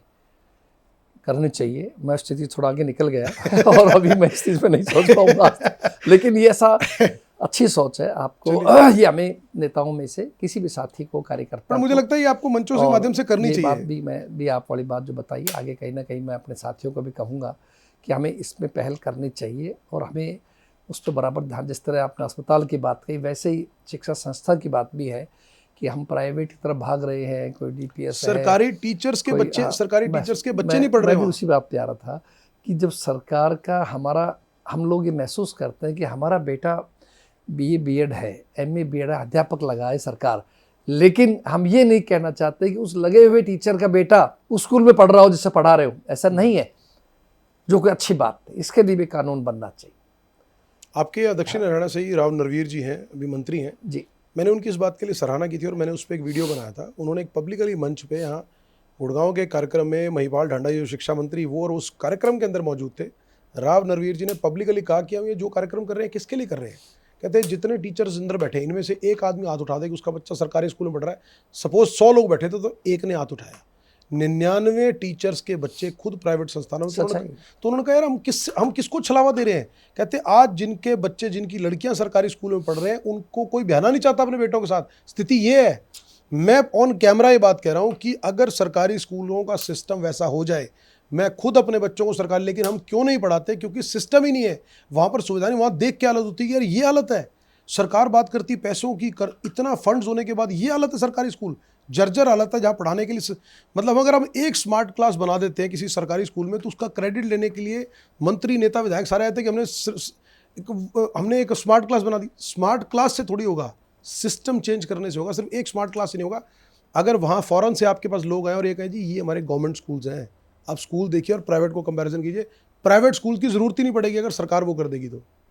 इसमें कोई शक नहीं। और मैं खुद अपने बच्चे को पढ़ाऊंगा, मतलब मैं ये ऑन कैमरा कह रहा हूँ कि अगर स्थिति सुधर जाए, आज स्थिति है नहीं ऐसी। और स्वास्थ्य के मामले में जो सुझाव आपने दिए हैं बेहतरीन सुझाव है, इसमें कोई शक नहीं, और हम सब लोगों को इस पर काम करना चाहिए, राजनेताओं को, राजनीतिक पार्टियों को। मैं उम्मीद करूंगा क्योंकि कांग्रेस पार्टी बदल रही है तो बदलाव कर रही है, बदलाव करेंगे तो ज़्यादा, क्योंकि आपके भी समय की लिमिटेशन, हम प्रयास करेंगे, आपकी भी समय की लिमिटेशन में भी आपके सुझाव लेंगे, अच्छे सुझाव है आपके, इसमें कोई शक नहीं। हम कहीं तो मौका लगेगा ऊपर भी किसी वरिष्ठ नेताओं से मिलने का या पार्टी हाई का, तो हम ये बातें भी उनके सामने भी रखेंगे कि होना चाहिए, हम लोगों को संकल्प लेना चाहिए कि आगे चल करके हमारी शिक्षा और स्वास्थ्य बहुत मजबूत बने, क्योंकि ये कोई कमाई के साधन तो है नहीं, लेकिन कम से कम सेवा का साधन तो है। बस दो तीन सवाल मैं और लूंगा जी, फिर उसके भी आपका भी समय की लिमिटेशन है जी, बिल्कुल। मैं बस 2-3 सवाल और लूंगा। अगर कांग्रेस पार्टी में जैसे आप सबको साथ लेके चल रहे हैं और बड़ी अच्छी बात है, क्योंकि आपका जो व्यवहार है बड़ा सरल और सौम्य है, बड़ा कॉर्डियल है, और आपके जेस्चर से ऐसा लगता है that you are open for all positive thoughts, तो बड़ा अच्छा एक वो लगता है। कांग्रेस पार्टी के अंदर अगर कोई भी कार्यकर्ता, हरियाणा प्रदेश की बात कर रहा हूँ क्योंकि आपके पास उसकी जिम्मेवारी है, कांग्रेस पार्टी के लिए अच्छा काम करता है, कोई भी काम करता है, तो दूसरे नेताओं को उसको अप्रिशिएट करना चाहिए, उसके उस काम के अगर समय मिले, मौका मिले तो जाना चाहिए, अगर वो कांग्रेस पार्टी को मजबूत कर रहा है, कांग्रेस पार्टी का सिपाही बन के। ठीक। बृजेंद्र सिंह सद्भावना यात्रा निकाल रहे हैं, अच्छा काम कर रहे हैं। पहले तो ये मानते हैं कि अच्छा है कि कांग्रेस कुछ मजबूत करने के लिए कर रहे हैं, चाहे वो इंडिविजुअल कर रहे होंगे, वो पार्टी की तरफ से नहीं है, वो अपना इंडिविजुअल कर रहे हैं, उन्होंने अनुमति ले ली, वो चला रहे हैं, ठीक है, जाना चाहिए सबको वहाँ। देखिए, शायद आप टच में नहीं थे उस समय, जिस दिन मेरा पदभार ग्रहण हुआ था, उस समय चंडीगढ़ में पत्रकार साथियों ने हमारे प्रभारी सी के बीके प्रसाद जी से वो मैंने सुना था, सवाल किया था, मैंने सुना था, और उन्होंने पूछा था क्या ये कांग्रेस की आधिकारिक यात्रा है या उनकी व्यक्तिगत है। हाँ, तो उन्होंने कहा नहीं सर, कांग्रेस की ऑफिशियल यात्रा नहीं है। बृजेंद्र जी मेरे पास भी इसी स्थान पे, हाँ बिल्कुल, आप जहाँ मैंने सुना आपका, पधारे थे, आए थे, मैंने उनसे भी कहा कि अच्छा है, आप कांग्रेस को मजबूत करने के लिए राहुल जी की फोटो लेकर के आप निकले हुए हैं, हम आपका स्वागत है। अब तो वो लुक भी वैसे हो गई थोड़ी सी, लेकिन आपने अधूरा काम छोड़ दिया कि कम से कम पार्टी हाईकमान से आदेश तो कराने चाहिए थे एआईसीसी से नीचे प्रदेश कांग्रेस को कि भाई आप जो है कोई यात्रा निकाल रहे, सारे सहयोग करें। फिर भी हमने कहा कि ये यात्रा कांग्रेस को के पक्ष में है, एक सद्भाव यात्रा रूप निकाल रहे हैं, तो हमारी तरफ से, कांग्रेस तरफ से कोई इस पर एतराज़ नहीं है। न ही हमने आज तक किसी ने कहा, मैं ओनोत कहता हूँ कि आपको नहीं जाना। मुझसे लोग रोज पूछते हैं, मेरे बहुत से जिला अध्यक्ष गए हैं, हमारे बहुत से विधायक साथी आप हुए यात्रा में नहीं, मैं शामिल हुए? मैं नहीं गया, किस लिए नहीं गया कि मैं एक ऑफिशियल पोस्ट पे बैठा हूँ। आप सोचिए, जब प्रदेश अध्यक्ष ही जा रहा है तो फिर तो मैं जाऊंगा। मैंने कहा मैं तैयार हूँ, मुझे कुछ आदेश तो आए, क्योंकि मैं इंडिविजुअल नरेंद्र सिंह हो तो चला जाता, क्या पता जाता नहीं जाता, मैं जब फैसला करता, और कोई बुरी बात नहीं, हर यात्रा में कांग्रेस जाना चाहिए। लेकिन आज अगर बीइंग पार्टी प्रेसिडेंट, लेकिन आपकी पार्टी के सदस्य हैं, वो तो जाना चाहिए, उसमें बुराई भी क्या है? चलो वो फैसला तो मुझे करना है, क्या सही है क्या नहीं है, लेकिन मैं उसका विरोधी नहीं इस यात्रा का। मैंने कहा स्वागत है, आप करिए। मेरे जिले में भी आए थे, बहुत साथी गए, मेरे जिला अध्यक्ष भी गए हैं, मेरे पार्टी कार्यकर्ता भी गए, तो मेरी मर्जी के बगैर थोड़ी जा सकते थे। जाना चाहिए, हम जाए, जरूर जाओ। किसी का मैं नहीं जाना चाहता, ठीक है भाई मत जाइए, आपको नहीं मन तो हम क्यों किसी को प्रेस करें जाने न जाने के लिए। तो ये स्थिति है। इसलिए चौधरी वीरेंद्र सिंह जी हमारी पुरानी पार्टी के, हमारी कांग्रेस के वरिष्ठ नेता रहे हैं। बृजेंद्र जी भी हमारी पार्टी संबंध रखते हैं, हालांकि ठीक है बीच में उस समय भाजपा में भी गए, लेकिन फिर भी अच्छे परिवार, हम सम्मान करते हैं उनका, दोनों का ही। और यात्रा उनका अपना एक निजी फैसला है। हाँ, कांग्रेस की तरफ से जरूर मैं ये कहना चाहता हूँ, मन है मेरा कि चुनाव से पहले एक ऐसा मौका, इस चुनाव से या 2029 से पहले? चुनाव से पहले। अब तो कौन सा चुनाव है नहीं जी हाँ, नहीं मुझे लगा शायद नगर निगम वाले जो भी जी 2029 से पहले ऐसा कोई मौका आएगा तो हरियाणा कांग्रेस तमाम 90 विधानसभाओं के अंदर हम यात्रा रखेंगे with the approval of all India Congress committee high command. अगर वो इजाज़त देंगे तो हम तमाम कांग्रेस को रखेंगे, उसमें तमाम जिला अध्यक्ष भी होंगे, तमाम कांग्रेस के शीर्ष नेता भी होंगे, विधायक पूर्व सभी होंगे, और कांग्रेस के आम मुद्दों को लेकर के हम सड़क पे आएंगे। कोई वो यात्रा कांग्रेस की होगी, नरेंद्र सिंह की व्यक्तिगत यात्रा नहीं होगी, नहीं मैं चाहूँगा कोई, क्योंकि हम व्यक्तिगत होनी भी नहीं चाहिए, क्योंकि आप पार्टी के एक परिवार के मुखिया के तौर पे यहाँ काम कर रहे हैं, तो सबको उस परिवार को समृद्ध करने के लिए करना चाहिए। मेरी तरफ से मैं इसमें किसी से कोई एतराज़ नहीं, ना किसी को एलर्जी है। हमारे लिए भाई है, हमारे सम्माननीय है, हमसे बड़ा आपस में प्यार है हमारा उनका। चलिए अंतिम 2 सवाल लेते हैं जी। बस एक, अभी फिलहाल हरियाणा के अंदर मंडियों को लेकर कई चल रहा है, अभय चौटाला जगह जगह जा रहे हैं, किसानों को लेकर बात कर रहे हैं, मंडियों को लेकर बात कर रहे हैं, और बल्कि उन्होंने तो यहाँ तक कह दिया कि भैया असली विपक्ष का काम तो हम कर रहे हैं। हालांकि उनके 2 विधायक वो कह रहे हैं असली विपक्ष का काम तो कर रहे हैं, काम ये कांग्रेस पार्टी को करना चाहिए। पहले तो मैं समझ रहा हूँ कि जो मंडियों वाला है उस पर आपकी प्रतिक्रिया क्या है, जो भी किसानों को लेकर जो ये पूरा मामला चल रहा है इस पर आपकी क्या प्रतिक्रिया, कांग्रेस पार्टी का क्या स्टैंड है? देखिए, सबसे पहले राजनीतिक पार्टियों में मैंने शुरुआत की। 7 तारीख को मैं तावड़ू और नूह के अनाज मंडी में गया हूँ, किसानों से मिला हूँ। एक हफ्ते से किसान भाई वहाँ परेशान है। जो सरकार ने शर्तें थोप रखी थी गेट पास बनाने की, वो अनावश्यक परेशान करना शर्तें थी। ट्रैक्टर लेके आए, नंबर पे उसका ट्रैक्टर का नंबर होना चाहिए, जिसके नाम जमीन है वो खुद आए। अब आप देखिए, मेरे इलाके में छोटे किसान हैं, वो तो ऊंट गाड़ी रखते हैं, कहीं किसी के इलाके में छोटा गाड़ी रखते हैं। वो बेचारे कहाँ से गाड़ी का नंबर लेके आएंगे? ट्रैक्टर कॉमर्शियल व्हीकल नहीं है, बायोमेट्रिक होना चाहिए। शायद 65-70 साल से ऊपर बायोमेट्रिक काम नहीं करता है, ये उठाते नहीं है। किसान को खुद आना चाहिए। किसान के जमीन किसी बहन बेटी के नाम है तो कहाँ से बेचारी आएगी? एक फोटो देखिए, आपने भी शायद देखी होगी, एक गरीब आदमी उसके बच्चे उठा के ला रहे हैं, पेशाब की थैली लटक रही है, हालांकि बीमार होगा, प्रोस्टेट की समस्या होगी। अब आप बताइए, इन शर्तों से आप क्या साबित करना चाहते हो? ये कोई अफीम की खेती तो है नहीं यार, गेहूं की खेती है। गेहूं तो वैसे ही लोग आज के इतना पैदा करते खाने लायक, वरना सरसों ज्यादा पैदा करते हैं। तो ये सब चीजें थी जिसका हमने संज्ञान में लाए। और आपको आश्चर्य होगा, तावड़ू की अनाज मंडी में जो किसान मिला हमें, एक आस मोहम्मद नाम किसान, 7 दिन से उसका गेहूं पड़ा हुआ था। और हमने जो मशीन मंगवाई, सरकारी अधिकारियों को बुलाया, उस मशीन में सैंपल डाला गया, बटन दबाया गया, 13.5 व्यापारी भाइयों की, आड़ती भाई की मशीन मंगवाई, गेहूं डाला, बटन दबाया, 9.5। दूसरी मशीन मंगवाई, उसमें 9.5। हमने सरकार भाई ये क्या है?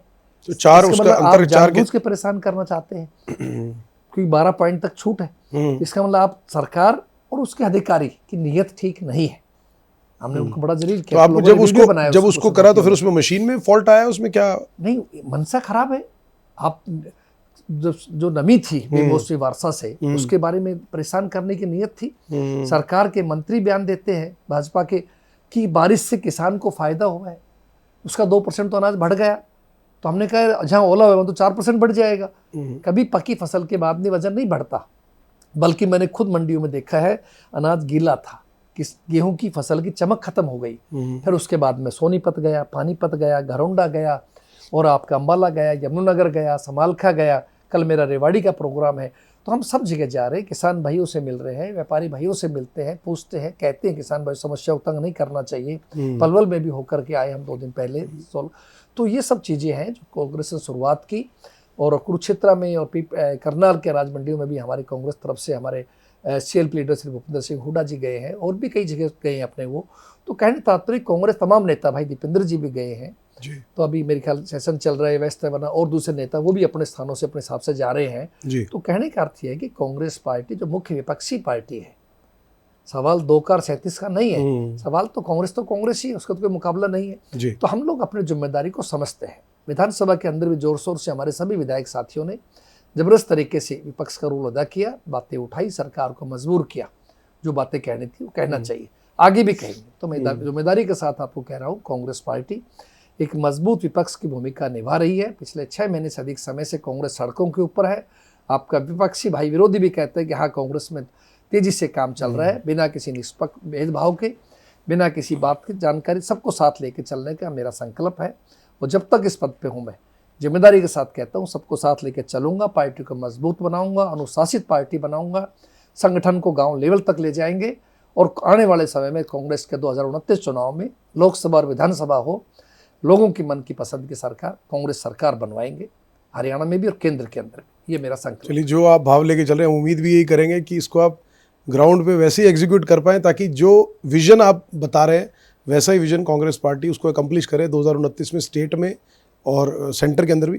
एक अंतिम सवाल बस आपका, क्योंकि अभी चुनाव आ रहे हैं, नगर परिषद और उसके नगर निगम के, जो हमने बताया पंचकुला, अम्बाला और सोनीपत के जो चुनाव भी आ रहे हैं और बाकी भी आ रहे हैं, इसको लेकर अभी कांग्रेस पार्टी ने अभी तक, क्योंकि आज आपका, जैसे आपने बताया 4 बजे आपकी मीटिंग है कि आज आपके जो भी कैंडिडेट्स हैं उनकी फिल्ट्रेशन होगी, फिर नाम आइडेंटिफाई होंगे, सारा होगा। इन दोनों को, इन चुनावों के लिए मेन रणनीति क्या है? कांग्रेस क्या इसको, किस तरह इस चुनाव को कितना बड़ा चैलेंज मान के चल रही है? क्योंकि राज्यसभा के बाद ये चुनाव आए हैं, तो कितना बड़ा चैलेंज मान रही है, क्योंकि ये सरकार अगर कांग्रेस पार्टी इसको जीतने में कामयाब रहती है तो कहीं ना कहीं उसमें ये भी एक मैसेज जाएगा स्टेट के अंदर कि बीजेपी की जो सरकार तो जरूर तीसरी बार बनी, लेकिन वो कहीं ना कहीं अपना जो जिसको विश्वास बोलते हैं वो लूज कर चुके हैं। और दूसरा, कांग्रेस पार्टी को जैसे आपने बताया कि ब्लॉक पर, बूथ स्तर पर, हर तरह पर ले जाने के लिए कोई एक एग्जैक्ट रोड मैप आपने बनाया कि अब मैं इस रोड मैप के साथ कांग्रेस को उस लेवल की ऊंचाई और उतना बड़ा परिवार बना दूंगा कि दोबारा वापस ना आए।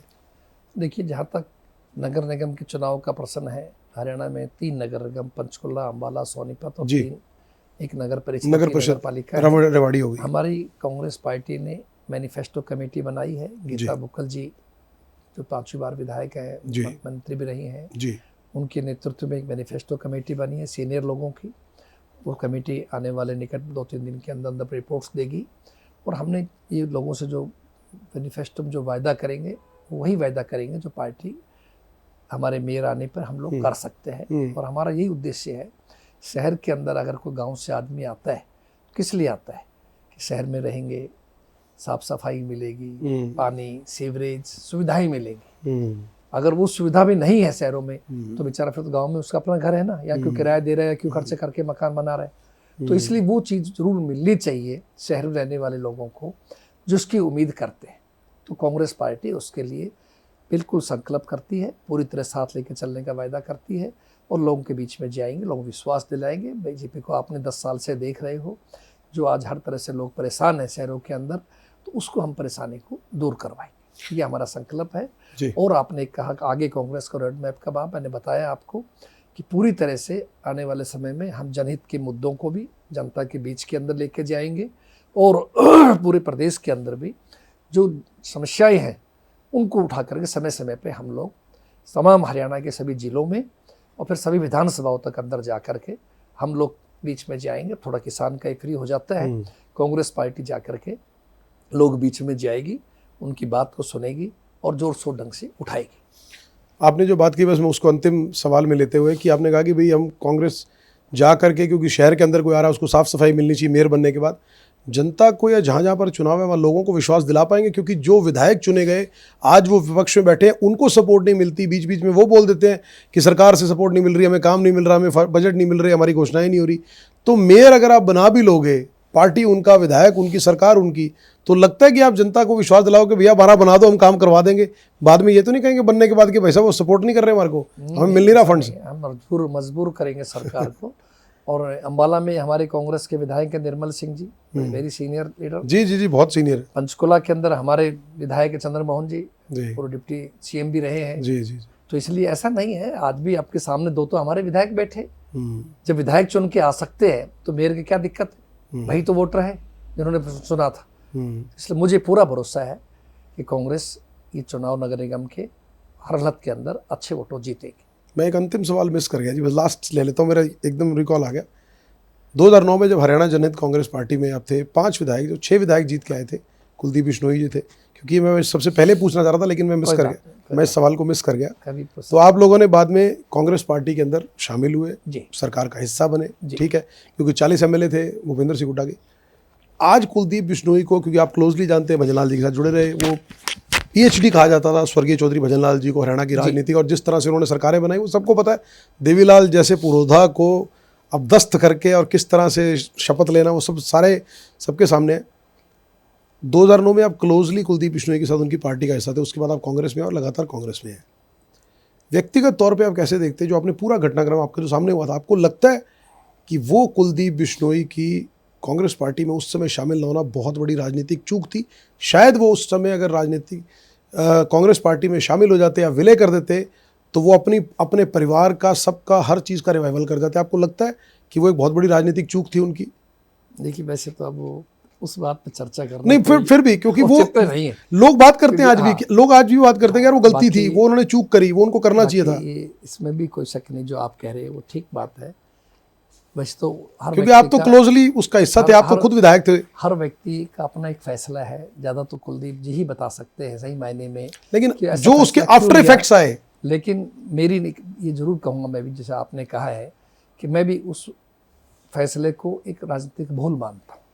कुलदीप जी को उस समय मैं खुद विधायक था 6 MLA जी से, और हमने उनको राय दी थी कि विलय कर लो। कि हम हरियाणा जनहित कांग्रेस, हरियाणा मेन कांग्रेस पार्टी का ही हिस्सा है। हाँ, उसी से तो निकले थे। अगर वो चीज़ गलत होती तो आज नरेंद्र सिंह को कोई प्रदेश अध्यक्ष नहीं बनाता। नहीं होना था, सही बात है। ये बात हाईकमान में बताई गई सही थी कि बात जिसको आप बनाने जा रहे हैं वो तो हजका से आया था, तो उनका हजका तो हमारी पार्टी थी, हमारी पार्टी तो निकली तो वहीं से थी। बीजेपी से तो नहीं आए, कोई इल्लो से तो नहीं आए। बिल्कुल सही बात है। इसीलिए इस बात को नजरअंदाज कर दिया गया, नहीं कोई बात नहीं, वो हजका से ही गए, कांग्रेस से गए थे, वापसी में आ गए और वो हमारी अपनी पार्टी थी।